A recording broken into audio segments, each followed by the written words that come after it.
We're going to start today's bill hearings with Senate Bill 247. We've got Secretary Savage, I believe, here somewhere. There you are. I'm here. And you're going to come up. You are the only witness on the bill. And again, the bill is Senate Bill 247. Madam Secretary, you take the time you need to present Senate Bill 247. Okay. All right. All right. Good afternoon, Mr. Chair, Madam Vice Chair, esteemed members of the committee. My name is Katie Savage, and I serve as the Secretary of the Department of Information Technology. So I want to thank you for giving me the opportunity to express my support for SB 247, our departmental bill focused on modernizing the Maryland Oversight Commission in terms of its membership, responsibilities, and staffing. So the original purpose of the commission was to advise the Secretary of DeWitt on strategic information technology and cybersecurity investments and upgrades, funding sources for these initiatives, and future procurement mechanisms for such upgrades, all based on industry best practices. In order to effectively achieve these objectives, which I agree with, we believe it is necessary to revise the composition of the commission. So first, the DeWitt Secretary and the State Chief Information Security Officer's inclusion on the MMOC create multiple conflicts of interest. For one, the DeWitt Secretary, in this case myself, makes recommendations to myself as a member of the commission. So to the extent the Secretary is outvoted, the Secretary is in a position to accept or reject recommendations she may disagree with. Two, the State Chief Information Security Officer is both a direct report to the Secretary, again, in this case, myself, as well as the Governor. So the CISO is likewise in an awkward position to vote with or against his or her boss, and again, make recommendations to him or herself. Finally, to the extent both the Secretary and the CISO are on the commission and disagree with the final recommendations as voted by the majority, the outward appearance is that the commission is a means to present challenges to other cabinet members' authority. Even when those policies and procedural changes are appropriate, it doesn't bring the spirit of collegiality that the Governor discussed at length yesterday in his State of the State.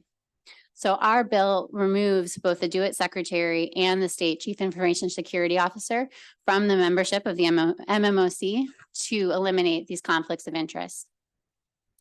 Secondly, we want to refocus the MMOC as an external advisory group providing insight on industry best practices and related funding sources. To that end, we propose that the composition of the MMOC be completely external subject matter experts. To give an example of where I've seen this work well, when I worked for the city of Chicago over a decade ago, I worked on the city of Chicago's well-known tech plan. The model there was an interdisciplinary group of industry, academia, and government experts that provided outside expertise on the plan, which resulted in pillars for technology reform that the city still utilizes. In addition to producing the technology plan, it fostered collaboration among the sectors. So, for example, there was a set of recommendations around digital equity, and the telecommunications companies, along with the libraries who collaborated on the plan, put together some really interesting initiatives on broadband access skills and equipment for residents in Chicago. And that's the type of thing that I'd love to see the MMOC transform into here. So, in summary, SB 247 presents a valuable opportunity to rebalance the capabilities of the MMOC and further strengthen the work that we're trying to do at DeWitt. By transforming the MMOC into an advisory committee, we can better tap into the knowledge and expertise of industry leaders, leverage the expertise of academic professionals, and foster collaboration between the public and private sectors. So for these reasons, DeWitt, the Maryland Department of Information Technology, respectfully requests a favorable report on SB 247. And with that, I'll take any questions. Okay, well, thank you, Madam Secretary. I have a couple. Let me just lead off with one. So your bill that we have in front of us, Senate Bill 247, was pre-filed on September 13th. And yet I'm looking at this report of December 2020 Modernized Maryland Oversight Commission report from December 2023, 3 months later. So I guess right at the outset, I want to get a sense of, this bill was put in 3 months or longer before a report came out with a pretty detailed set of recommendations. So I want to square this. So does this bill align with this report? And if not, where are the differences, et cetera, et cetera. So let me just put that at the outset. Sure. So the recommendations that were produced in December do roughly align with the new membership that we'd like to create. So as part of our work with the commission, we did, I think, kind of move to that concept of an external advisory group. So that does square. So this further, codifies that into law. Okay, but just to press a little bit, are there differences? Because my understanding is there are some things that are not in this bill, and I just want to give you an opportunity on the front end to maybe identify for the committee. Sure. There's a couple of, of specific roles that we call out. So for example, I think we have a representative from academia. We have a representative from industry. We do still have a representative from state government. So I think what it does is it further clarifies, one representative from each of these groups and sort of more specific on the membership.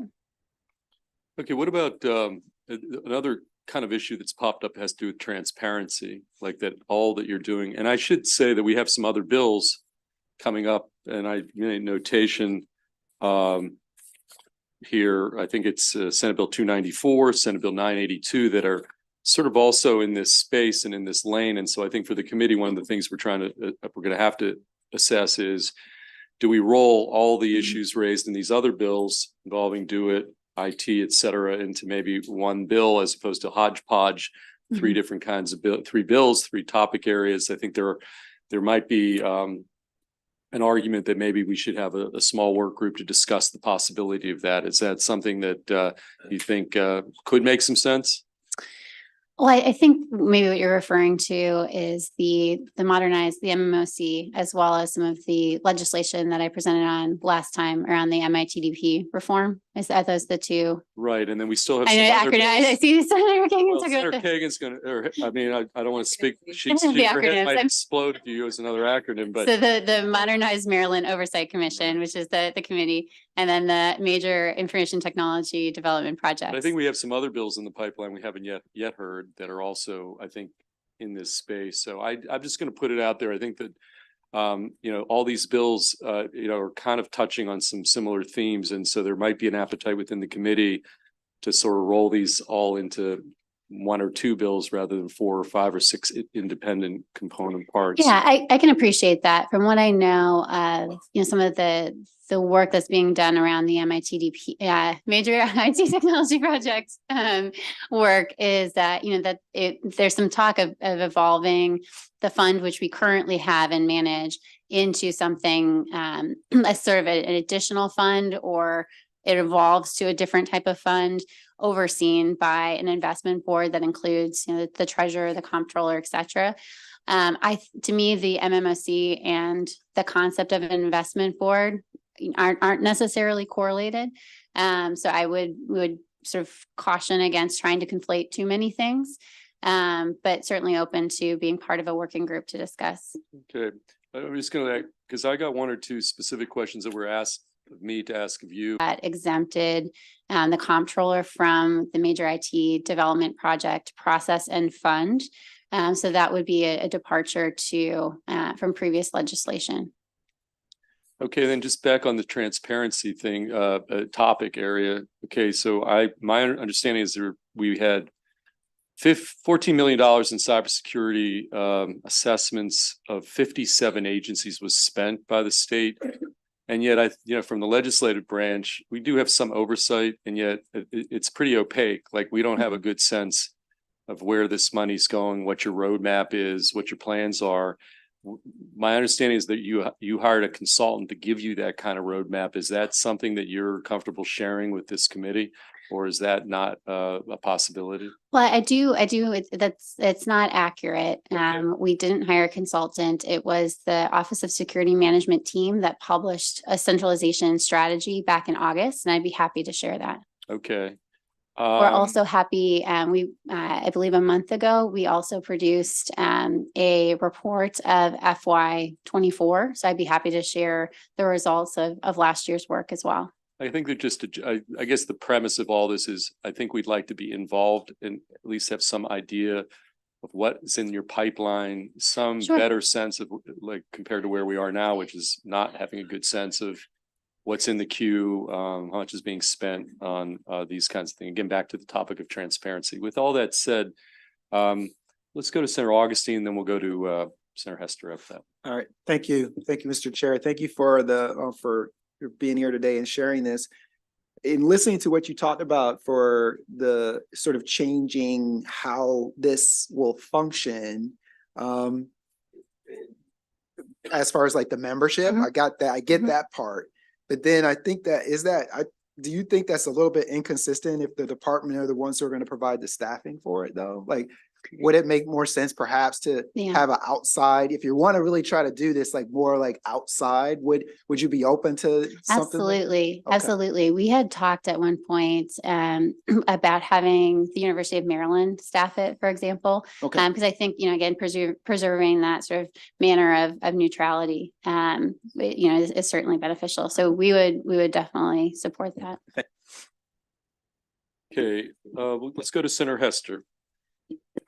Thank you, Mr. Chair. I just wanted to go back to one thing that you were talking about with the Annapolis data center. So understanding that the comptroller, their office is not an executive agency, they're doing their own thing. It's my understanding that there's 65 other agencies on the servers, in the Annapolis data center. So I think that the question wasn't exactly answered. I think we need to come up with a solution. If the comptroller's office is moving off of those data centers, the owner of those data centers is going to be gone. And what I've heard said is that we don't want to continue paying for these data centers in the long run. And so I think back to the chair's question about, are you open to developing a plan to move all of the 65 agencies that are enterprise agencies off of the Annapolis data center? I think that's still a valid question. Sure. So I would say that not all of the agencies are leveraging that data center. The majority are using our two data centers to your point. But, and I believe there's some progress underway to move some of the other applications that are on the data center. And we'd be happy to share back some of those plans. Okay. And then one more question, if I may, Mr. Chair. So it's my understanding that this bill, the bill that you're here talking about, deals just with the Modernized Maryland Commission. Now, in the recommendations, we talk about two oversight bodies that kind of work together and there's the one that would oversee the fund, which is composed of, yourself and several other CIOs, like I think it says 5 to 7. So you've got kind of the internal side working collaboratively with, the external side. I think it's really hard to do just reform the one commission, which is currently a joint commission, but which includes both, the executive branch, and external stakeholders. Because if we just took the executive branch out and we didn't set up the other board, there would be no oversight at all over what's going on. And just let me point out one more thing. We have numerous other commissions, which include multiple people. For example, Secretary Strickland sits in the 911 Commission. The Secretary Addix sits on the Resiliency Council. I don't quite understand the hesitancy to collaborate in a IT modernization council. So it's not hesitancy. I think we're just talking about two very different scopes. So the MMOC, as I think would be beneficial to the department, is to provide external best practices. So, to give an example that you and I have talked about, there's some really interesting work going around the country around digital IDs, for example. What would it take for Maryland to adopt a digital ID? Or there's some interesting work around leveraging AI for constituent services. So there's all these really, and you and I have also discussed some of the more innovative ways that we could fund some of these projects. So, I think what we need to square for the MMOC is, do you want it to be oversight, or do you want it to be the recommendations of sort of best practices and leaps forward in terms of technology? And to me, that's what has always been sort of muddy about the MMOC is it's not clear from the legislation what what the intent is. To me, I see them as very different. I think it would be very helpful, especially, frankly, where we are is do it. We're in very early days of sort of transforming the organization into a more modern 21st century organization. And so having something like the MMOC as we've proposed it, that would be able to, give us the bandwidth to lift up our heads, look what's going on around the country, around the world, to inform us of, what is a way forward? What does a digital ID look like? What does, what can we leverage AI for is very different than an oversight commission, which might say, how are you spending this pool of money? And I agree that both are necessary, but I do stand by the fact that I think that they're different bodies. Okay, let's go to Senator Watson. Yeah, just to follow up on that. So I think I'm tracking, but just to make sure. So your bill on page 2 struck ensure the confidentiality, integrity, and availability of information held by the state. So if the MMOC is not going to do that, who's doing that responsibility? Another arm of Do It? No, so it's actually the chief data officer and the chief privacy officer have those responsibilities. They have. So, right. And we wanted to make sure, we felt it was more appropriate, and I appreciate that you brought that up. We felt it was more appropriate to enshrine those responsibilities with 2 individuals that are in the governor's office versus a rotating group, of industry professionals, for example. I think we'd want a state employee to ensure, privacy and confidentiality, vice, rotating group of external people. Sure. Any additional questions for the Secretary? Senator Hester. Thank you. Just going back to one other question that was asked, like around the vulnerability assessments. So my understanding is that the centralization strategy, which you offered to share, talks about how we should work, across the state to centralize cybersecurity. I think what I heard the chair ask about was our agency's vulnerabilities. Mm-hmm. And once we've spent the $14 million to do the assessments, is there a roadmap to figure out like which agencies have fixed their assessments and which has not? And can you share that with the legislature? Sure. And again, that's captured in the strategy that we produced. No, it's not. But It's, with all due respect, it's not in there. sure. So I can speak to how it's captured in there. I do want to be mindful, that the assessments were produced 6 months ago, but what the strategy does is it takes it both a top down and a bottoms up approach. So there are, and I think we discussed this, the assessments looked at NIST controls, which are a series of sort of things you need to have in place to ensure, you have a secure environment. And what the assessments found in looking at the aggregate is there are a number of tools that we can put in place, such as endpoint protection and bringing more entities into our SOC that address all of the agencies. And so rather than go piecemeal agency by agency, which we are going to embark on, we took the strategy of what are the things that can get us 80% of the way there. So we're investing in the SOC, we're investing in the National Guard, we're investing in endpoint protection, we're investing in Tanium. So we took the approach of let's get some umbrella tools that touch things that were in every single one of those agencies' assessments. The next step, which is again in the strategy, is to develop the ISO program, which is currently underway. We're in the process of hiring engineers that will do, as you suggested, go agency by agency and look at their specific remediations. But we felt we could get the most bang for our buck by choosing those tools that were addressing issues across all of the agencies at the same time. So we're both doing a top-down and a bottoms-up approach to make sure that we're being comprehensive.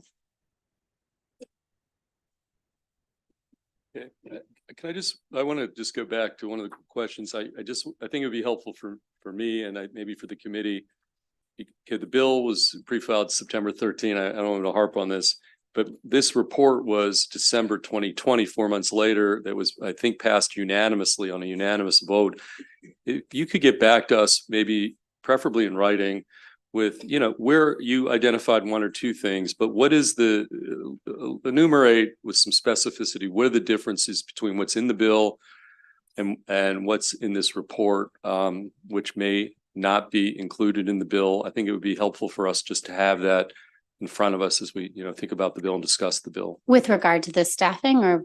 Well, I think any component, I mean, to me, I'm looking at the report, it looks like the recommendations. Well, I'll defer to you. I don't know all the component parts of the report. I read through it, but I was led to believe that there might be things in the recommendation section passed unanimously in December 20 that are just not. So beyond staffing, there's some other things I'd just like to know. It'd be good to know. Sure. This is the 3-month gap. Sure. I'll just again, point out that there's our SB 247 is very narrowly scoped on just the membership, just sort of the membership and the remit. So there are things in the MMOC recommendation that speak to, the idea of an investment fund, and that's sort of outside the scope of what we're trying to accomplish here. But with regard to the membership, we can certainly square those discrepancies. Okay, well then, at least with respect to the narrow scope Sure. of 247, even if it's just membership, I think we have some other legislation that maybe Sure. is pushing some of the other recommendations, but I think that would be helpful. Sure, absolutely. Senator Watson. Here. Do you think it's important that the state moves towards a zero trust framework? That's a great question. I do think it's important. I think that we have a long ways to go before we can get there. But I do think, we need to move towards that. And I'd be happy to take more specific cybersecurity questions. So Offline. I'm looking at recommendation 1.3, talking about a 5-year projection of funding need to modernize. Does that mean it'll take us 5 years to get to a zero trust model? I think that I would say yes. But I'm happy to talk through, anything.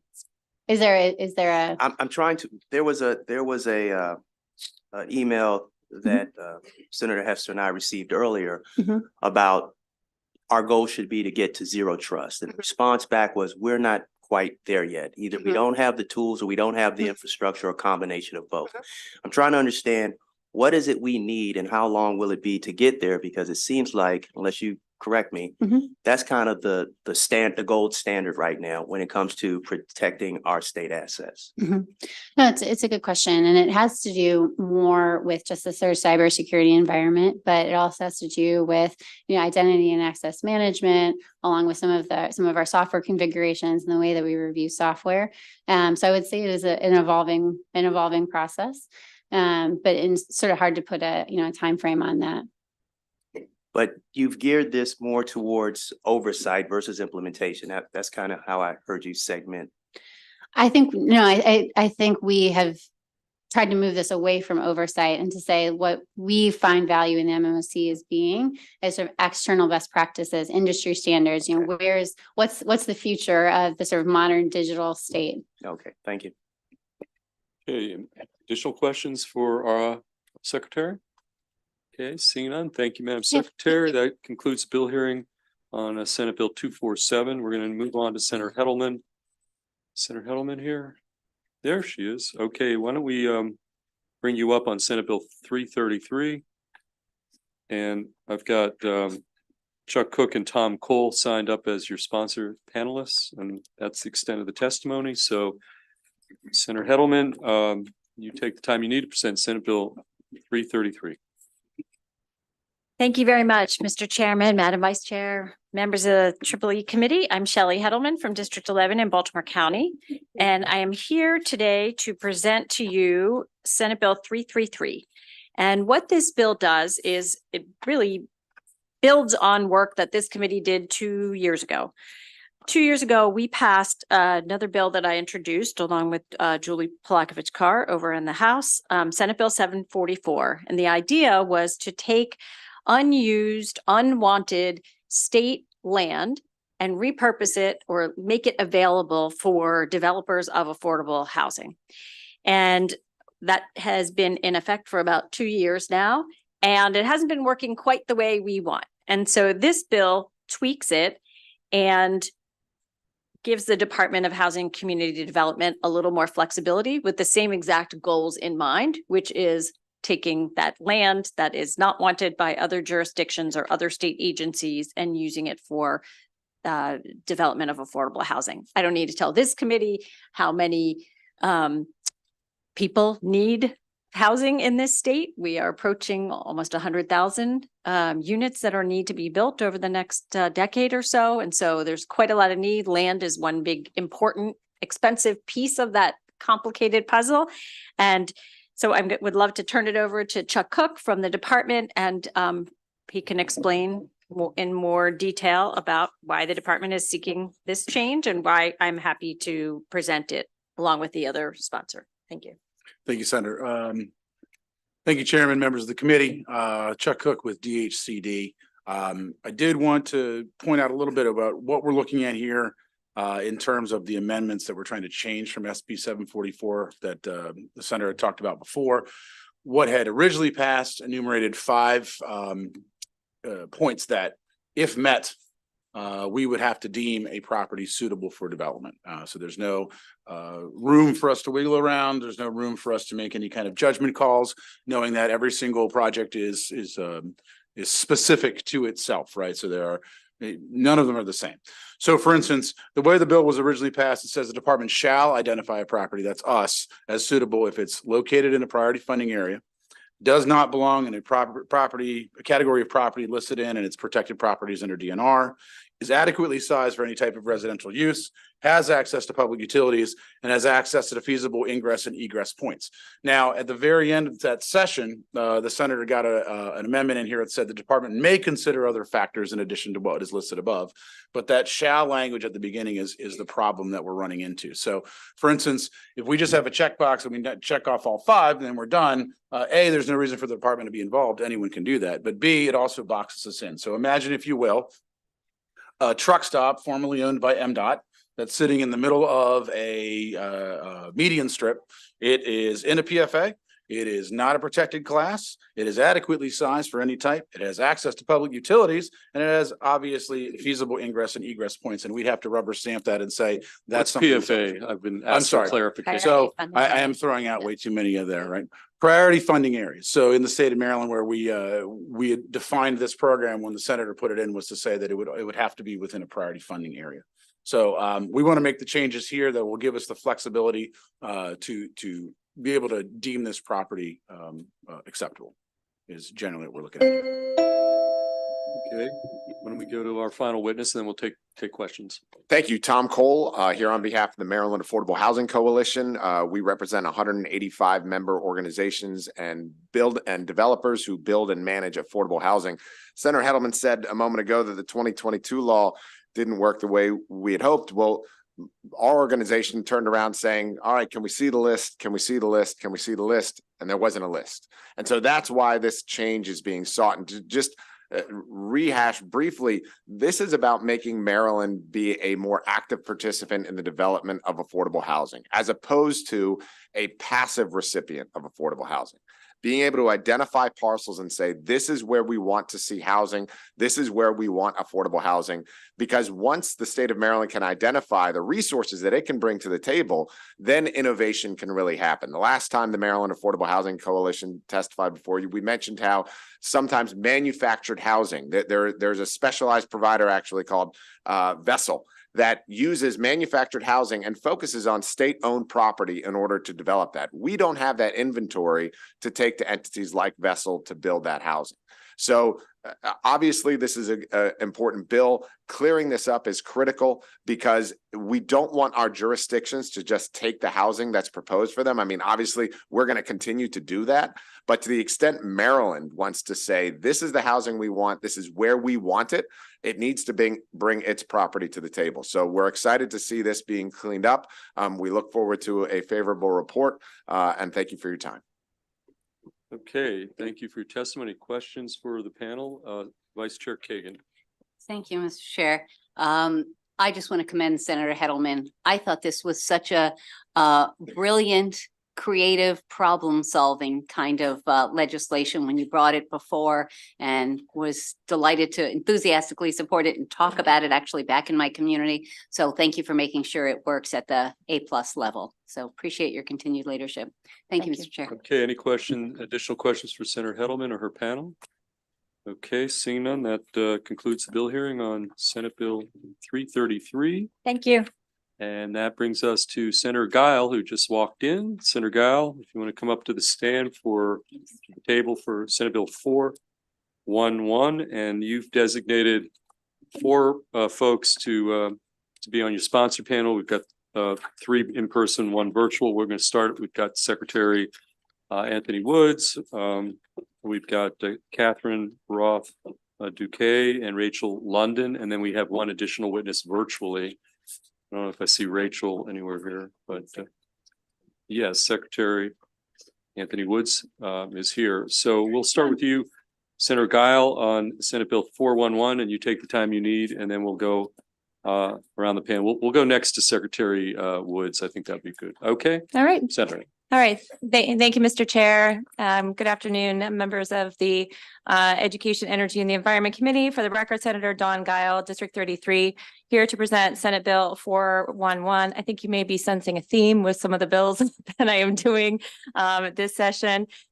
This bill would rename the Department of Veteran Affairs to the Department of Veteran and Military Families.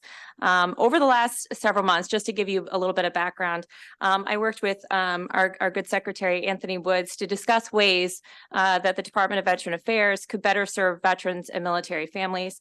And I'm so grateful for his leadership and commitment to enhancing support for our military families, who also play an integral role in our nation's defense.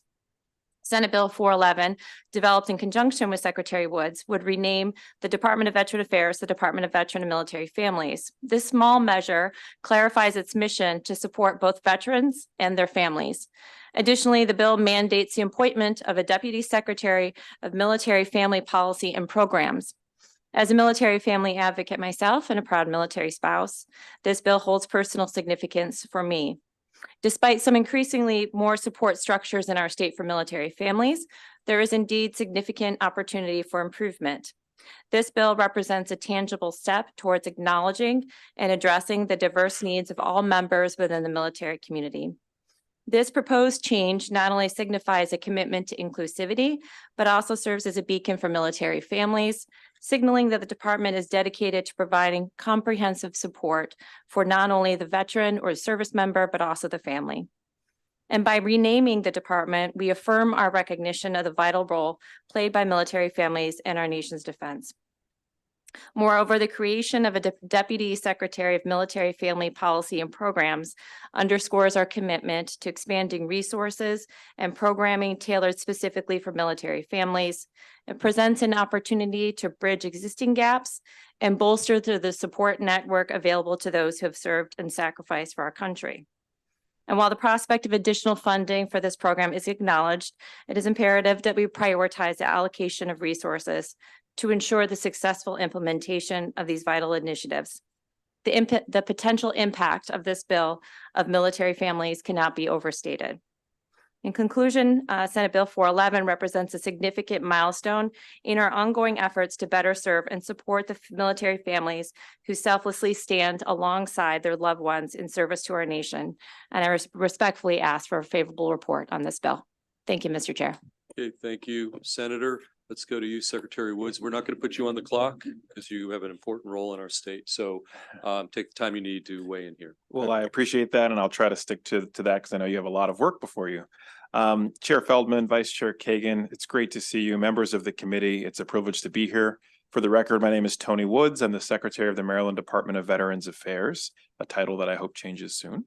I am honored to appear before you today, and I respectfully ask the committee for a favorable report on SB 411. That's a bill that obviously renames my department to the Department of Veterans and Military Families. I'm incredibly grateful to Senator Guile and Delegate Pruski for introducing this bill in the Senate and in the House. My department's mission is to assist veterans, active duty service members, and their families and dependents in securing benefits earned through military service. This has been the case since about 1999. But, I've had a chance in my first year in this role to spend a lot of time with each of those groups to hear their concerns and to learn about the issues they care most about. While my department serves Maryland's military families, I understood that we were not doing enough from those conversations. There are real challenges associated with the military lifestyle, including financial hardships, housing concerns, food security, and spouse employment, just to name a few. The state of Maryland has an important role to play in addressing all of those concerns alongside the Department of Defense, who obviously has an incredibly important role as well. Our state is home to more than 60,000 active duty military family members, not to mention our veteran caregivers and survivors, whom also are served by my department. This bill seeks to rename the department to emphasize the role that the state plays in providing support to this community.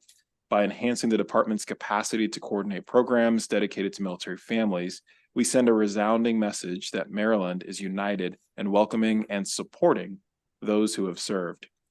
This won't just be backed by words, however. This bill also ensures that a Deputy Secretary for Military Family Policy and Programs can address the unique needs of our military and veteran families. In this pivotal moment, let us bridge the gap between words and action, ensuring that the resilience of military families, caregivers, and survivors is met with tangible support. So I respectfully ask the committee for a favorable report on SB 411 to ensure that we can serve all of those who have served and create a Maryland where no one is left behind. Thank you very much. Okay, thank you, Mr. Secretary. Now the other three witnesses are going to be on the clock. You're subject, because we do have a long afternoon here, to the 2-minute rule. Okay, which do you want to go first? I'll let you pick. Sure. Okay, you'll see the clock, the timer on the screen. Okay, tell us who you are. Get 2 minutes. Thank you, Mr. Chair Feldman, Vice Chair Kagan, and distinguished members of the committee. Thanks for the opportunity to speak to you today in support of Senate Bill 411.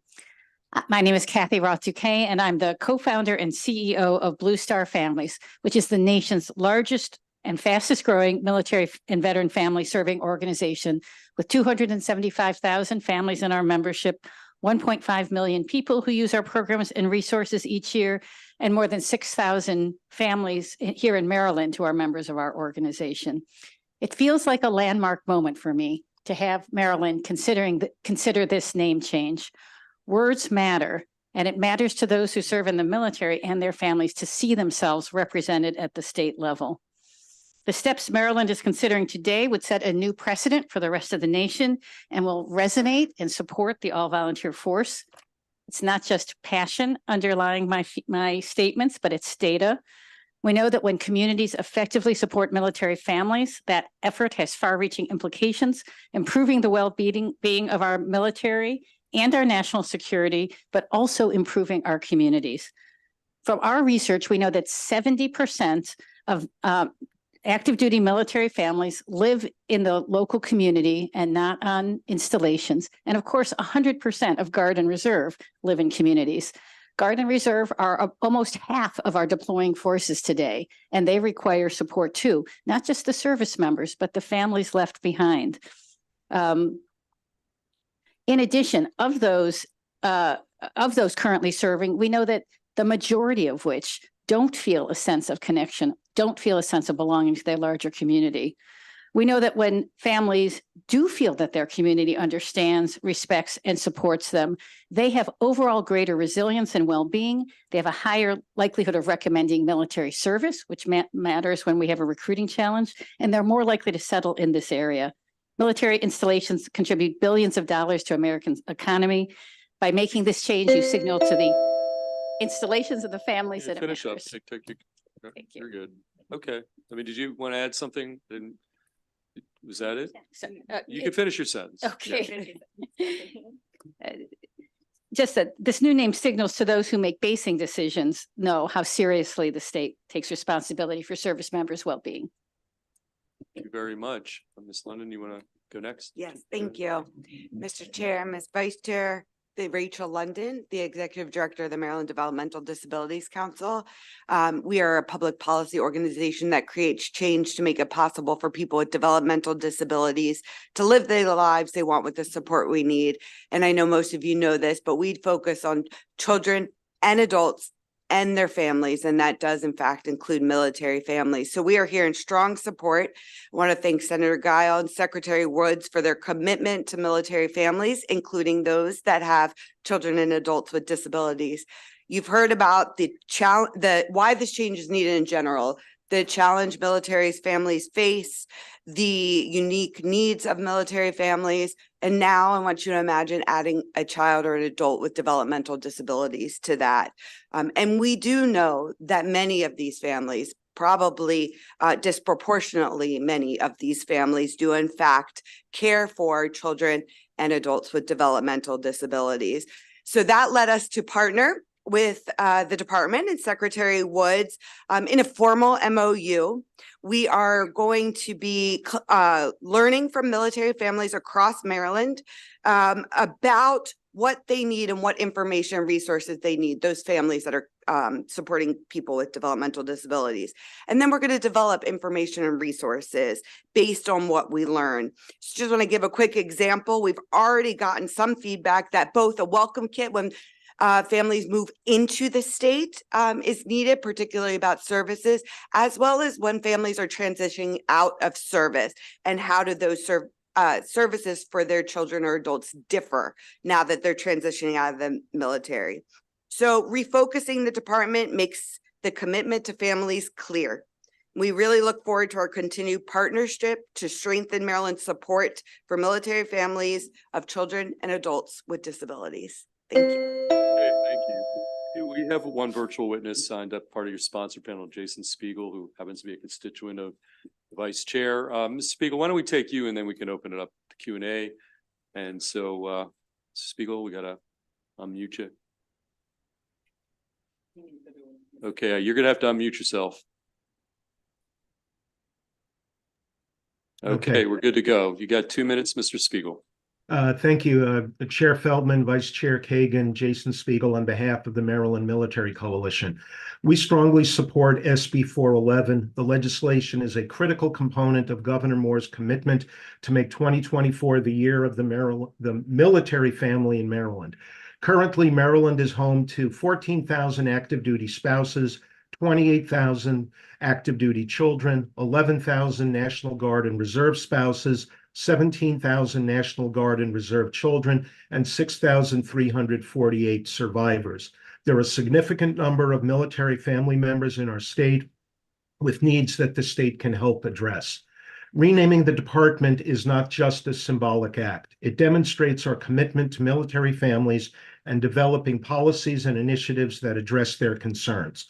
Establishing a deputy secretary focused on military families ensures that the military families portfolio does not become an additional duty for an existing official. Instead, the bill ensures that a senior official reporting directly to the secretary is focused on the unique needs of military families. We are excited about the prospect of working with the new deputy secretary once the legislation is enacted and signed. Accordingly, we strongly support SB 411 and ask for a favorable report from the committee. We want to thank Senator Guile for her unwavering support for the military and military families and for sponsoring this legislation. Thank you. Okay, thank you. We're going to open up questions. We're going to start with Senator Washington. Thank you. And thank you, Senator Guile, for bringing this bill.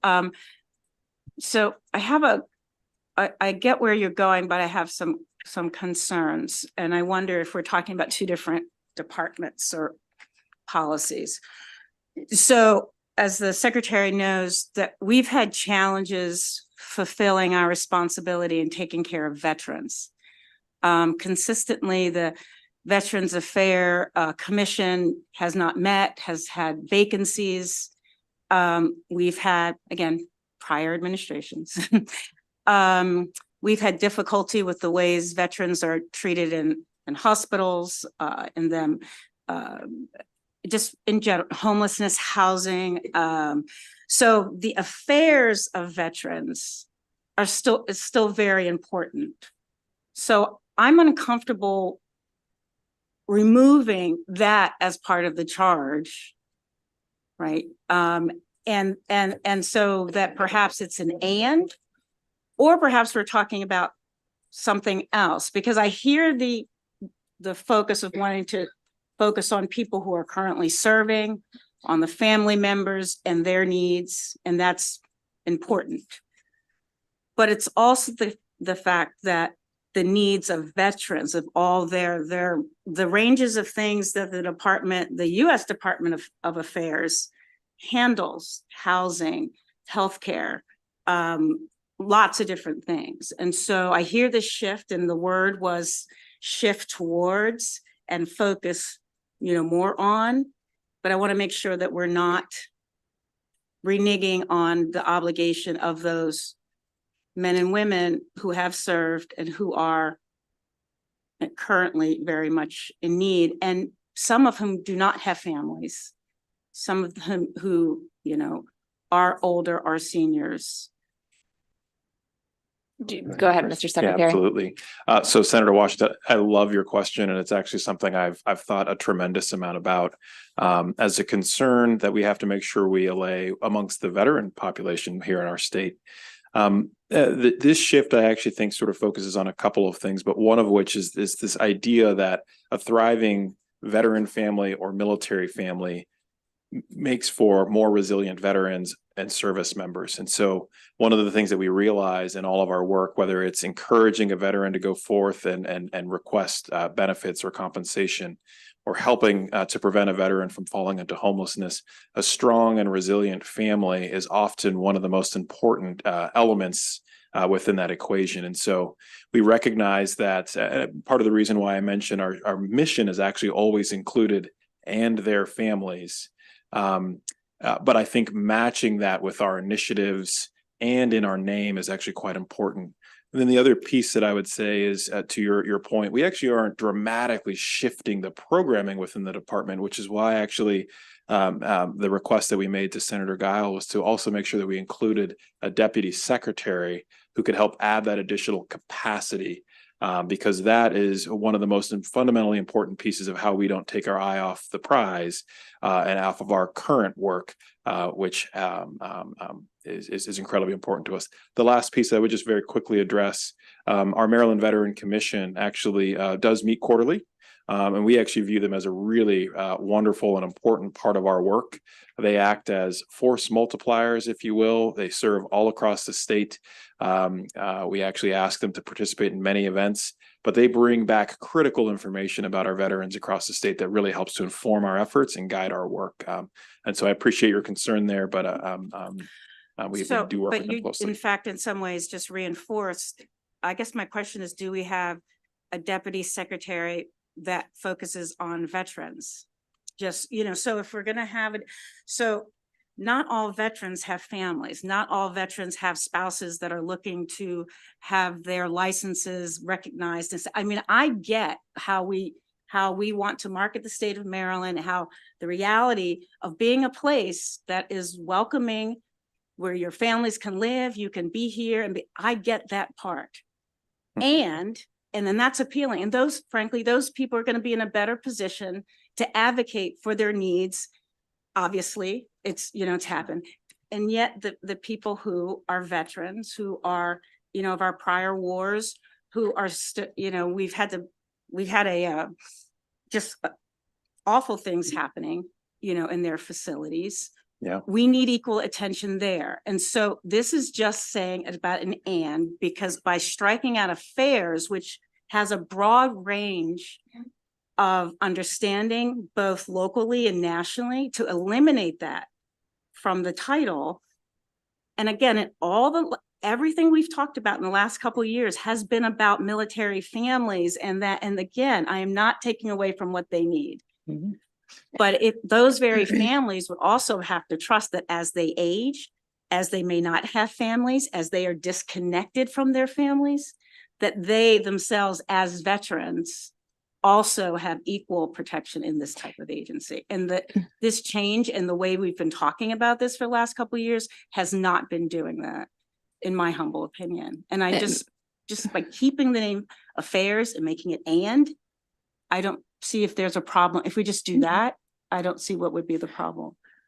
If I may, Yeah, Secretary Washington, I appreciate your concern for veterans, and I think what this bill does is not, and I understand that your concern about dropping affairs.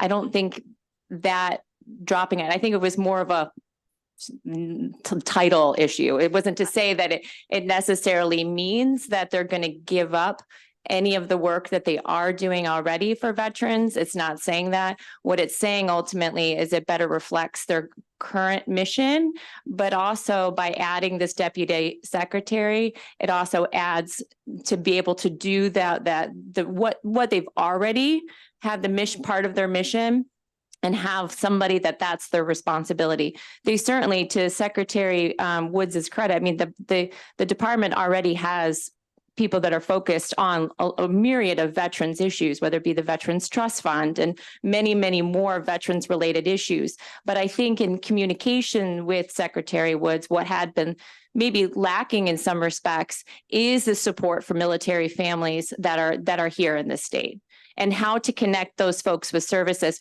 We're not suggesting that just because we add and military families that we are somehow negating those veterans that don't have families or that don't have that family support. It's saying both, recognizing the whole, the totality of, but not only the veteran, but also so the support that's behind that, and making sure, and that's what the development of this conversation has evolved over time.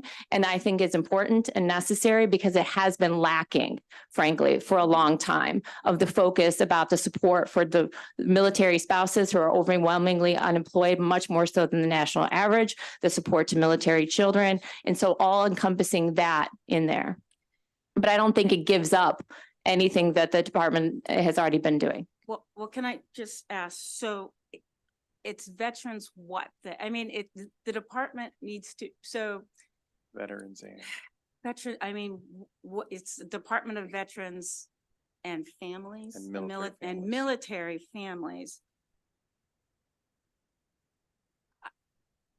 The Department of Veterans Affairs said to me that the responsibility of this department is for the affairs of veterans, right? All those things. I don't know what a Department of Veterans and Military Families is, particularly since it's different. This would be there isn't one like this. So I don't know why I'm getting the pushback on maintaining, an original core concept and adding this very important part. They're both important, that the veteran, as a veteran, affairs are addressed, and military families, something is also addressed. I mean, I know it seems like we're talking about a name change, but I think you understand that a lot of the language and discourse that we've been using over the last couple of years has had a particular type of focus because we've omitted that for so many years. Mm-hmm. I'm sorry, words matter, and I think taking away something can matter as well. If I could, I know, sure we have to move on here shortly, but. We got another couple questions. Yes, Mr. Secretary, why don't you take a crack at this? Yeah, Senator Washington, again, I really do appreciate and respect the question. I think where you're seeing what you might detect as pushback, but I actually think it's just a very important part of this dialogue, is my concern is the premise that we are changing our focus. And I can assure you that we are not at all changing our focus. What this is really an acknowledgement of is we've actually had no programming for military families, really of any sort. And while that has always been in our mission, it has never been reflected in our actions, except for in sort of piecemeal ways. Our core operations, as I describe them, and as we work with this administration to make sure we are being more responsive to veterans, almost exclusively focuses on veterans, almost to the detriment of active duty service members, I would also add. Our core operations include our benefits program, which sees hundreds of veterans every single month, our cemetery program, our veteran trust fund program, our veteran retirement home program. Our signature initiative launched just a few months ago was reaffirming our commitment to the governor's pledge to end suicide amongst veteran service members and their families. So really all of our work is exclusively geared towards veterans, and making some of this linguistic change and adding some additional capacity to focus on somebody who was already in our mission is something that we think is very necessary. Okay, okay, why don't we take a question from Vietnam War veteran, Senator Ben Brooks.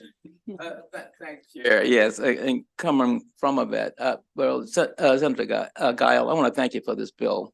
And the governor mentioned on yesterday, oftentimes we talk about the sacrifices the soldier makes, But, now this bill will sort of validate or acknowledge the sacrifices that the family makes, And I think the name change sort of validates that sincerity.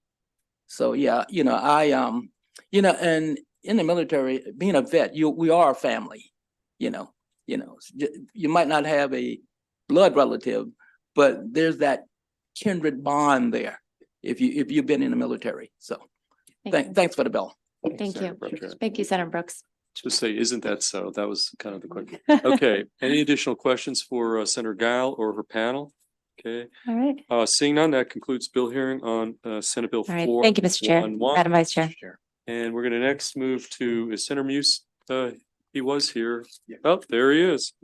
Okay, Senator Muse, we've got Senate Bill 448. And we've got a sponsor panel, a couple in person, one virtual. I've got Cheryl Renee Gooch, Nicholas Redding. Are they here?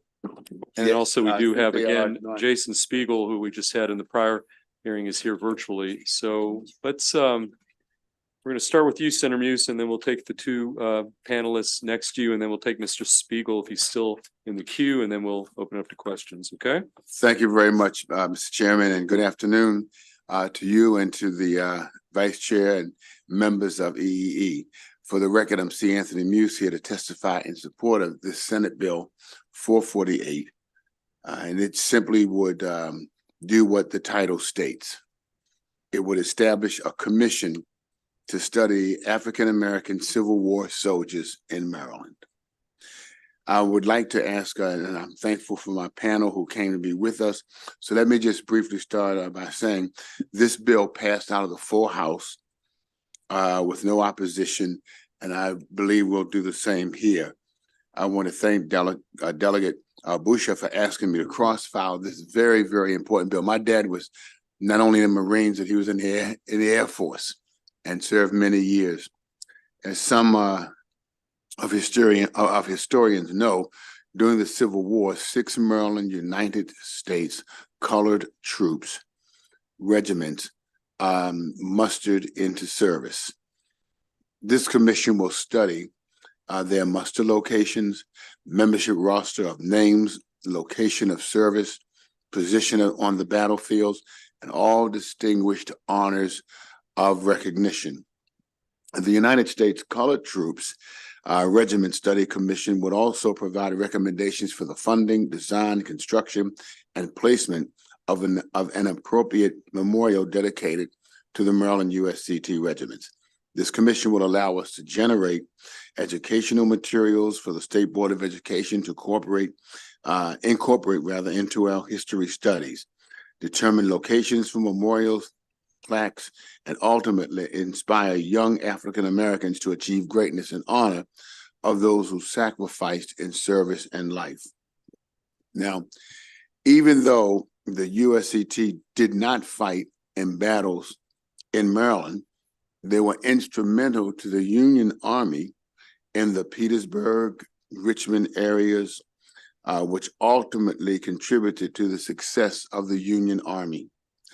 Also, Monocacy Junction in Frederick County was a major recruitment center for the USCT. Both free and enslaved persons served in the USCT. Enslaved men were enlisted by their owners and freed upon enlistment. Within the Maryland USCT infantry regiments, 4 soldiers earned the Medal of Honor, the highest military award. These men deserve to be recognized for their contributions, and I would urge a favorable report on Senate Bill 448. Now I'll turn it over to my panelists. Okay, thank you. Let's just tell us first of all, get a mic, Senator Muse, if you could hand a mic over and tell us who you are, and each of the witnesses are going to be under the clock. Okay, 2 minutes. Thank you. Tell us who you are. Chair, Vice Chair, Senators, good afternoon. I'm Cheryl Renee Gooch, Civil War historian and Executive Director of Arch Society, which chronicles and interprets African-American life and history in Frederick County. This year marks the 160th anniversary of Maryland's new state constitution that legally abolished slavery in November of 1864. Arch Society is an active partner of the Heart of the Civil War Heritage Area and supports this bill to establish the Commission to Study African-American Civil War soldiers in Maryland who sacrificed to reunify our country and liberate 4 million Americans held in bondage. Frederick County documents the enlistments of more than 400 men who served in United States colored troops regiments formed here in Maryland and in other states. At least 8,000 African Americans from Maryland enlisted. 6 of them received the Medal of Honor, our country's highest award for military valor in action. Private William Barnes, St. Mary's County. Landsman William Brown, St. Mary's County. First Sergeant Decatur Dorsey, Howard County. Sergeant Major Christian Fleetwood, Baltimore County. Sergeant James Harris, St. Mary's County. Sergeant Alfred Hilton, Harford County. These Maryland African American patriots deserve to be known and honored for reunifying our country under one flag. Arch Society supports Senate Bill 448. Thank you. Thank you, sir. Next. Wonderful. I appreciate being here. My name is Nicholas Redding. I'm the president and CEO of Preservation Maryland, which is the statewide historic preservation nonprofit. And I'm here to offer our emphatic support for this piece of legislation. And I want to pick up where my fellow co-panelists left off with those 6 names of African-American men who earned the nation's highest military decoration, the Medal of Honor, during the Civil War. But those 6 comprise just a small fraction of the over 9,000 African-American men from Maryland who served, all of whom deserve their stories to be told, honored, and commemorated. And those 9,000 from Maryland are just an Army Corps' worth of the nearly 200,000 who served from across this nation, a staggering 10% of the United States Army that put down the rebellion. Maryland's own Frederick Douglass powerfully explained, "Once let the black man get upon his person the brass letter US. Let him get an eagle on his button and a musket on his shoulder and bullets in his pocket, and there is no power on this earth that can deny he has earned the right to citizenship." It has long since been time for this state to study, honor, and celebrate the service of these defenders of democracy. Because, to paraphrase Emerson, when duty whispered low, thou must, black Marylanders have always replied, I can. We have missed the opportunity to shake their hands, to host them in the state house that they kept safe, or to invite them to a dedication to a monument in their memory. But by providing a favorable report on this bill, we can do the necessary work to ensure that our own generation does not repeat the mistake of overlooking their invaluable service. I hope that we can raise a standard to which the rest of the nation can follow and create this commission to show how the Republic was saved by these Maryland stalwarts of liberty. Okay, thank you, sir. We do have one virtual witness, I believe, in the queue. Pull him up. Okay, here is Mr. Spiegel again. Mr. Spiegel, you've got 2 minutes, and again, you're signed up straight favorable on this piece of legislation. Thank you, Chair Feldman, Vice Chair Kagan, Jason Spiegel, on behalf of the Maryland Military Coalition. We support SB 448 and the establishment of a commission to study African-American Civil War soldiers in Maryland. Many African Americans fought valiantly on behalf of the Union, as the previous witnesses have described. However, the extent of their participation, their individual stories, and unit history is not sufficiently well known. The commission proposed in this legislation will address this gap by studying the history of African American Civil War soldiers and publishing its findings to enhance public awareness. Most importantly, the commission will make recommendations for an appropriate memorial to African American Civil War soldiers. The monument will serve to not only memorialize those warriors, but also serve as an inspiration for future generations. Accordingly, the Maryland Military Coalition asks for a favorable report from the committee on SB 488. Thank you. Okay, thank you. Vice Chair Kagan. Thank you. Jason,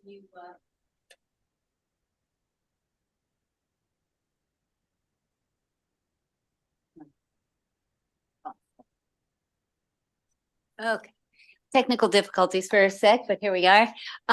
So my constituent Jason Spiegel started the road towards the question that I was going to ask. Cheryl, thank you for spelling your name right. Senator Muse, I'd like to hear from either of the two of you all as to your ideas for make finding and recommendations regarding the funding, design, construction, and location of an appropriate memorial dedicated to African-American Civil War soldiers in Maryland. I wonder if you can kind of spitball, if you had a magic wand, what should that look like and where might it be and why? And I know that would get ahead of the commission. So just getting an idea, what are we thinking about here? Well, as a historian, I won't worry about getting ahead of the commission. I somewhat envisage more than one site of recognition. It can vary. History should be alive, accessible, and living. So there are a number of ways to commemorate as, in the form of a monument or other placards or interactive, engaging material that members of the public can readily access. I think that, in my opinion, there ought to be something large in a few places, but then something small in every county so that people can go and they can hear the history. When I was in school, no one taught us this at all. And if we can get it out through the memorials and plaques in a place where people can come, and even in some of our school curriculum, to get this out and to have a place where they could hear these names, know of their contributions, I think this will add a lot. Here we go. Thank you. And I wonder, so Preservation Maryland, and for all of you, this reads as though there's one place. And I wonder whether, as the commission, assuming we move this bill forward, and I can't speak for the committee or the body, obviously, but it seems like in addition to one really awesome location, wherever that might be, that places like the Reginald F. Lewis Museum, which is amazing. Too many people have not yet seen that, and or Great Blacks and Wax, or there's so many places that maybe we could have a small exhibit. And I just wonder whether that's something you might want to consider for the commission to explore other opportunities where there might be a small exhibit or a small add-on. Sure. In addition to those wonderful exhibit venues, I would also propose that the committee consider the battlefields. The United States Colored Troops, for example, did not participate in the Battle of Monocacy that ultimately helped to save our capital, but there was a recruiting station there at Monocacy Junction. So there are a number of opportunities for us to learn and grow and have a more complex, informed understanding of our shared history. But certainly I would look at some of the Monocacy National Park Service site, as well as some state parks. I would Senator- agree. I'm I was sorry, just going to say, I agree completely with that. It's a total Maryland story. It's not just a story that happens here at the State House. It happens all across. And I think as an organization, we're always interested in connecting people to places and understanding how that history unfolded in their backyard. And it's a pretty powerful story to understand that this happened all across Maryland and unfortunately has been long overlooked. I can just say one more thing for the public domain here. Can you imagine how cool it would be to have a small exhibit at BWI Thurgood Marshall Airport? I just said, so Senator, if you're interested at all in brainstorming with me on this, I'd be happy to discuss possibility of an amendment, because on page 2, line 16 through 18, it says, as I read, construction funding, design, construction, and location of an appropriate memorial, which is one. Gotcha. And if there's any possibility that there should be maybe, again, one, but then other outposts or other small educational plaques very or happy. venues, I'd love to I'd brainstorm be that. very happy to sit down and talk to you about that possibility. I think that really does a lot of justice to this bill. Okay, Thank you, Mr. Chair. let's go to Senator Lewis Young and then to Senator Brooks. And again, right now it's only a commission bill, but possible amendments, But sure. Yeah, I got you. Thank you, Mr. Chair, and thank you, panel, for bringing this important study forward. My question is, why limit it to soldiers? There were many lesser-known Harriet Tubmans, nurses, spies, leaders in the Underground Railroad. Did you have that discussion, and is there any thinking of expanding it to other African-American Civil War heroes and heroines? Once we started that conversation, it just, the number became, because there's so many to include everybody, became so great that we thought this would be at least a good start. Okay. It's a good starting point. We would love to be able to shed light on all of those who served, those who took care of the wounded, those who in any way gave the support. So I think that's a conversation that I'd like to continue so that this is not a one-stop idea here. Hopefully it opens the doors to a multiplicity of ideas that we can add on and add on and add on. Thank you. They're part of history too. Thank you. Okay, let's go over to Senator Brooks. Thanks, Chair. Thanks, Senator, for bringing forth this bill. And you did a great job. Say all favorable, but there was one favorable with amendment. Right. Mr. Lang, and he was asking about talking about the soldiers you're talking about here, those who fought in the Union Army, and he want to know what about those who fought with the Confederacy, and then if you know, even if they were forced. Yeah, so that's would you consider that amendment, or I really haven't given any thought to that. Okay. Senator Brooks, for the historical record, the Confederacy never enlisted African Americans to serve as soldiers. Oh, never did. Okay. Nothing. No. Okay. That's a rather That was just prevalent, okay. persistent myth. Okay. Thank you. Well, it's Thanks, good to Chair. have you here. That you learn something every day. That actually is Right. an interesting historical fact I did not know. Okay, additional questions of Senator Muse or any of the panelists? Okay, seeing none, that concludes the bill hearing on Senate Bill 448. We're next going to go to Senator Zucker on Senate Bill 445 on a Zucker-Augustine bill. Senator, you've got, yes, Senator Zucker, you've got the time you need. Senate Bill 445. We've got, let me just peruse through here. We've got one sponsor panelist, Quentin Askew is Mr. Askew. Oh, there you are. Okay. And then we do have a few unfavorables, so we're gonna take you first, and then we do have one, Teresa Hessler here. I don't know if you want to just, she's. I signed Quentin up. My apologies. Okay, then we're good. Okay, Senator Zucker, it's all yours, and then we'll go to your witness, and then we'll go. Thank you very much, Mr. Chair, Madam Vice Chair, distinguished members of the EEE Committee. Again, for the record, Senator Craig Zucker. I know that your time is very valuable, so I will try to keep my testimony brief, although that is not a reflection of obviously the importance of the bill. So this is dealing with 211. I think we could all agree how appreciative we are of the 211 system. Number of years ago, I was the Senate's representative on the 211 Commission. And a couple of years ago, we actually put in legislation that passed both chambers and became law that took out the governing board of 211 because they were operating efficiently. Well, one of the things that we didn't realize coming out of that was we asked for the Maryland Department of Health to provide financial oversight of the finances, keeping an eye on it.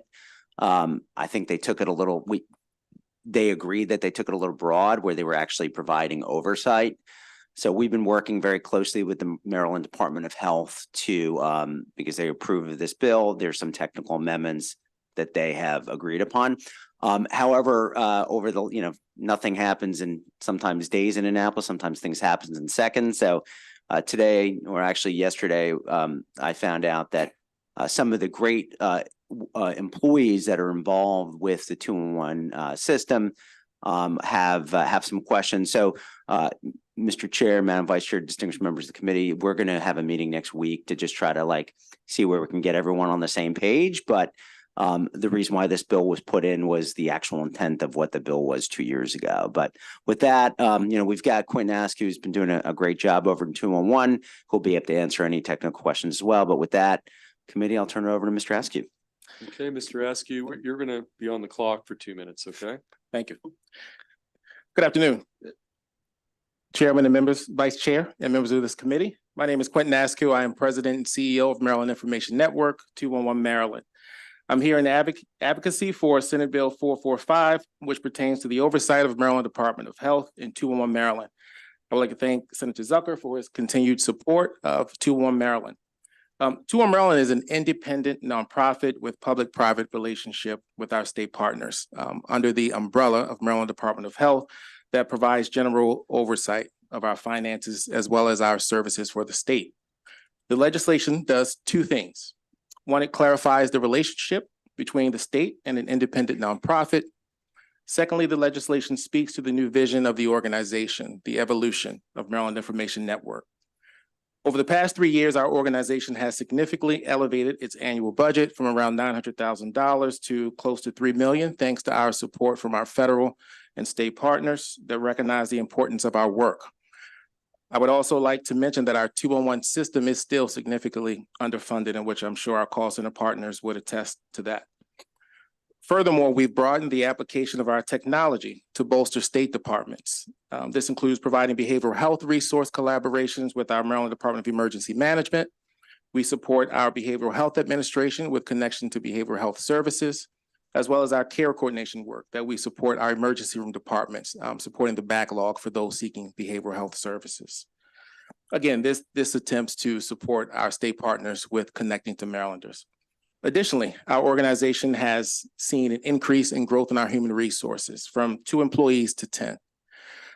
This past year, we've seen considerable growth with our board, as well as an expansion of services again.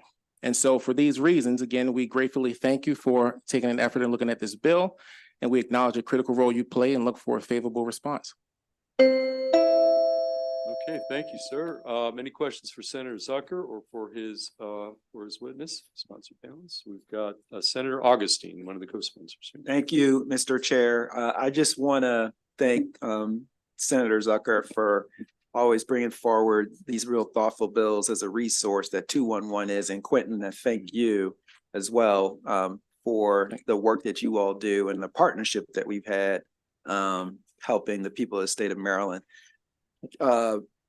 Senator Zucker, you mentioned that there's going to be a little bit of work. There seems to be a little, work that needs to be done.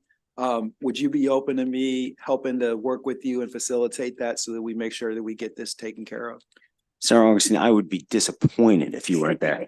I mean, I literally would come back tomorrow and be like, can we hear Senate Bill 445 once again? Because no, absolutely it'd be, I don't want to take too much of the committee time, but Sarah, you've been a real champion in this area, and especially, everything around mental health and all ties into it. But I would welcome and probably need your help with this. So thank you. Thank you.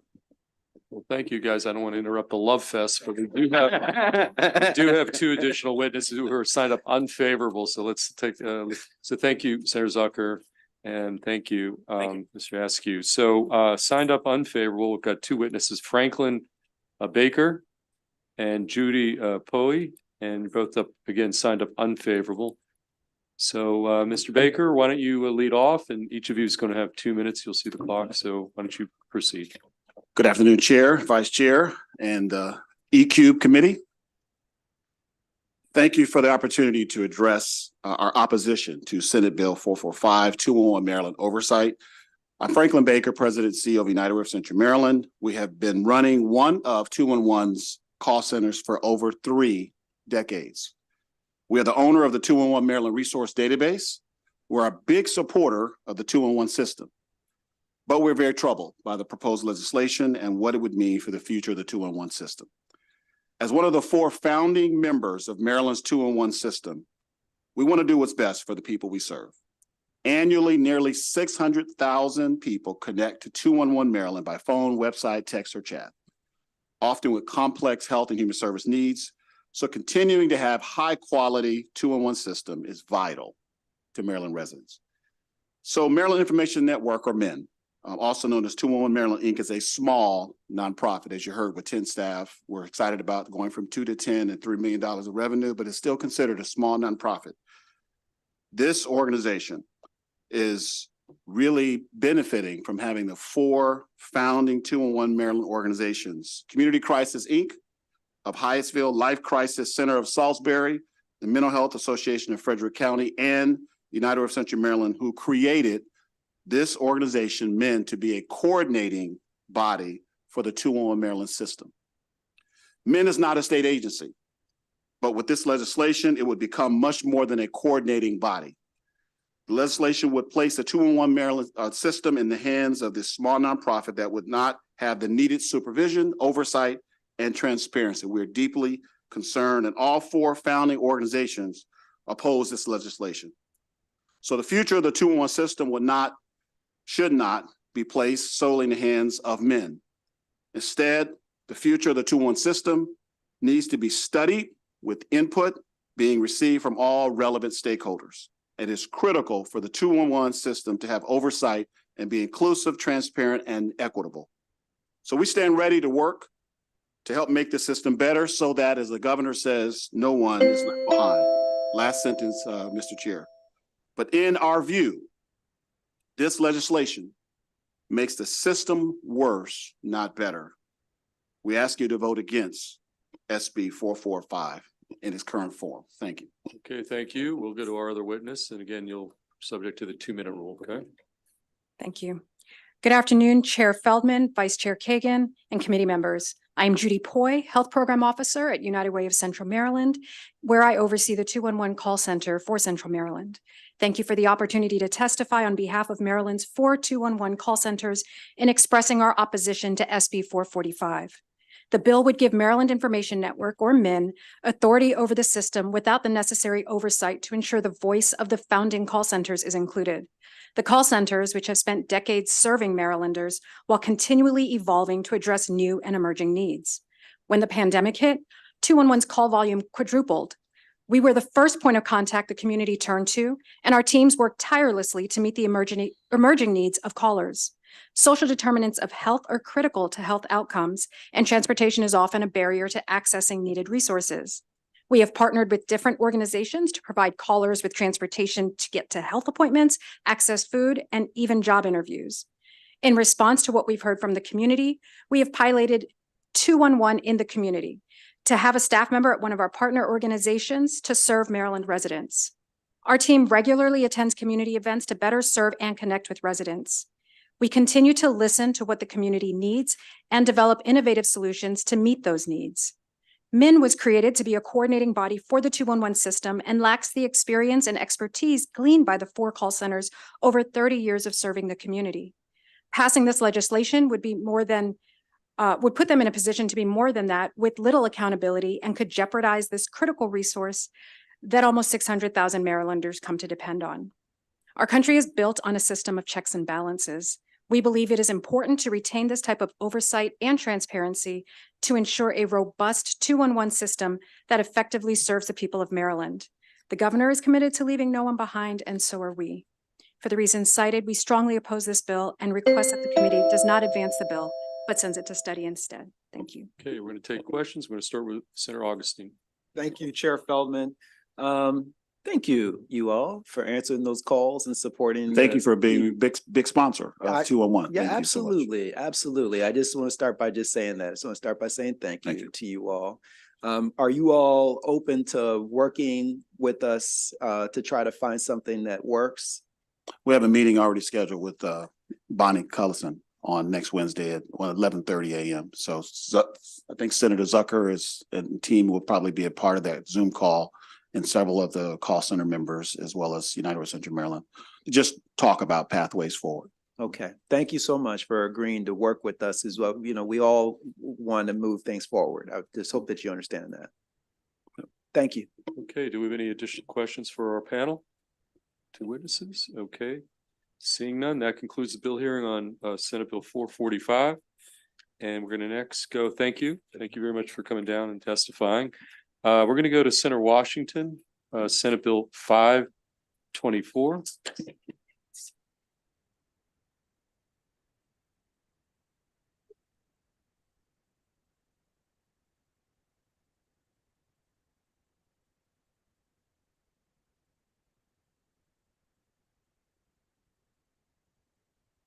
Senator Washington, you are the lone witness on the bill. Yes. And Senate Bill 524, it's all yours.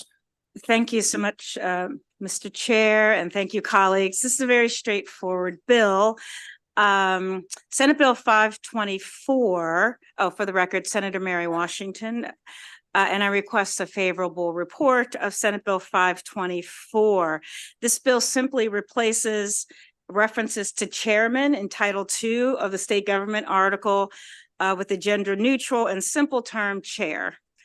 There's no fiscal impact. There's no major overhaul, just a replacement of a very important word. And why I recognize that there are locations throughout our code where there's references to, men specifically, because certainly there was a time when we weren't here. But the state code is the part where our committees are, it's the part of state government, that section. And so I'm limiting this initial attempt here at, in this part of the code. So really that is it simply. I'm prepared to have any questions. Okay, Vice Chair Kagan. Senator Washington, thank you for your leadership and for doing this. I love everything about it, and I would love to join on as a co-sponsor. Yeah. I just wonder, on page 3, lines 24 and 25, chairship, is that the best we can come up with? Is there any other opportunity? That just I'm seems like, sure you can think of something. all right, else. let's brainstorm that, because that just seems a little icky. And so if anyone has any other ideas, it's used instead of chairmanship, colleagues, if anyone has any other ideas. Chair. But Okay. everything else, I think it's great. So thank you. Thank you, Mr. Chair. Yes, Senator Gallion. Thank you, Mr. Chair. Just reading through, why just let chair, not chairperson? Just. It's shorter. I think we refer to chair, Chair Feldman, chair. I mean, I think that's the terminology that we use. It's just been my experience. I don't think we're going to have any chair puppies or chair turtles or, anything like that. So I think chairs works. I just had an interest, looked at, if you look on the General Assembly website, it's when you look at Senate committees standing, it already says chair, Yeah. vice chair. So Yeah. and on that online where most people are going to be going to look at this stuff, it already has Right. chair, vice chair.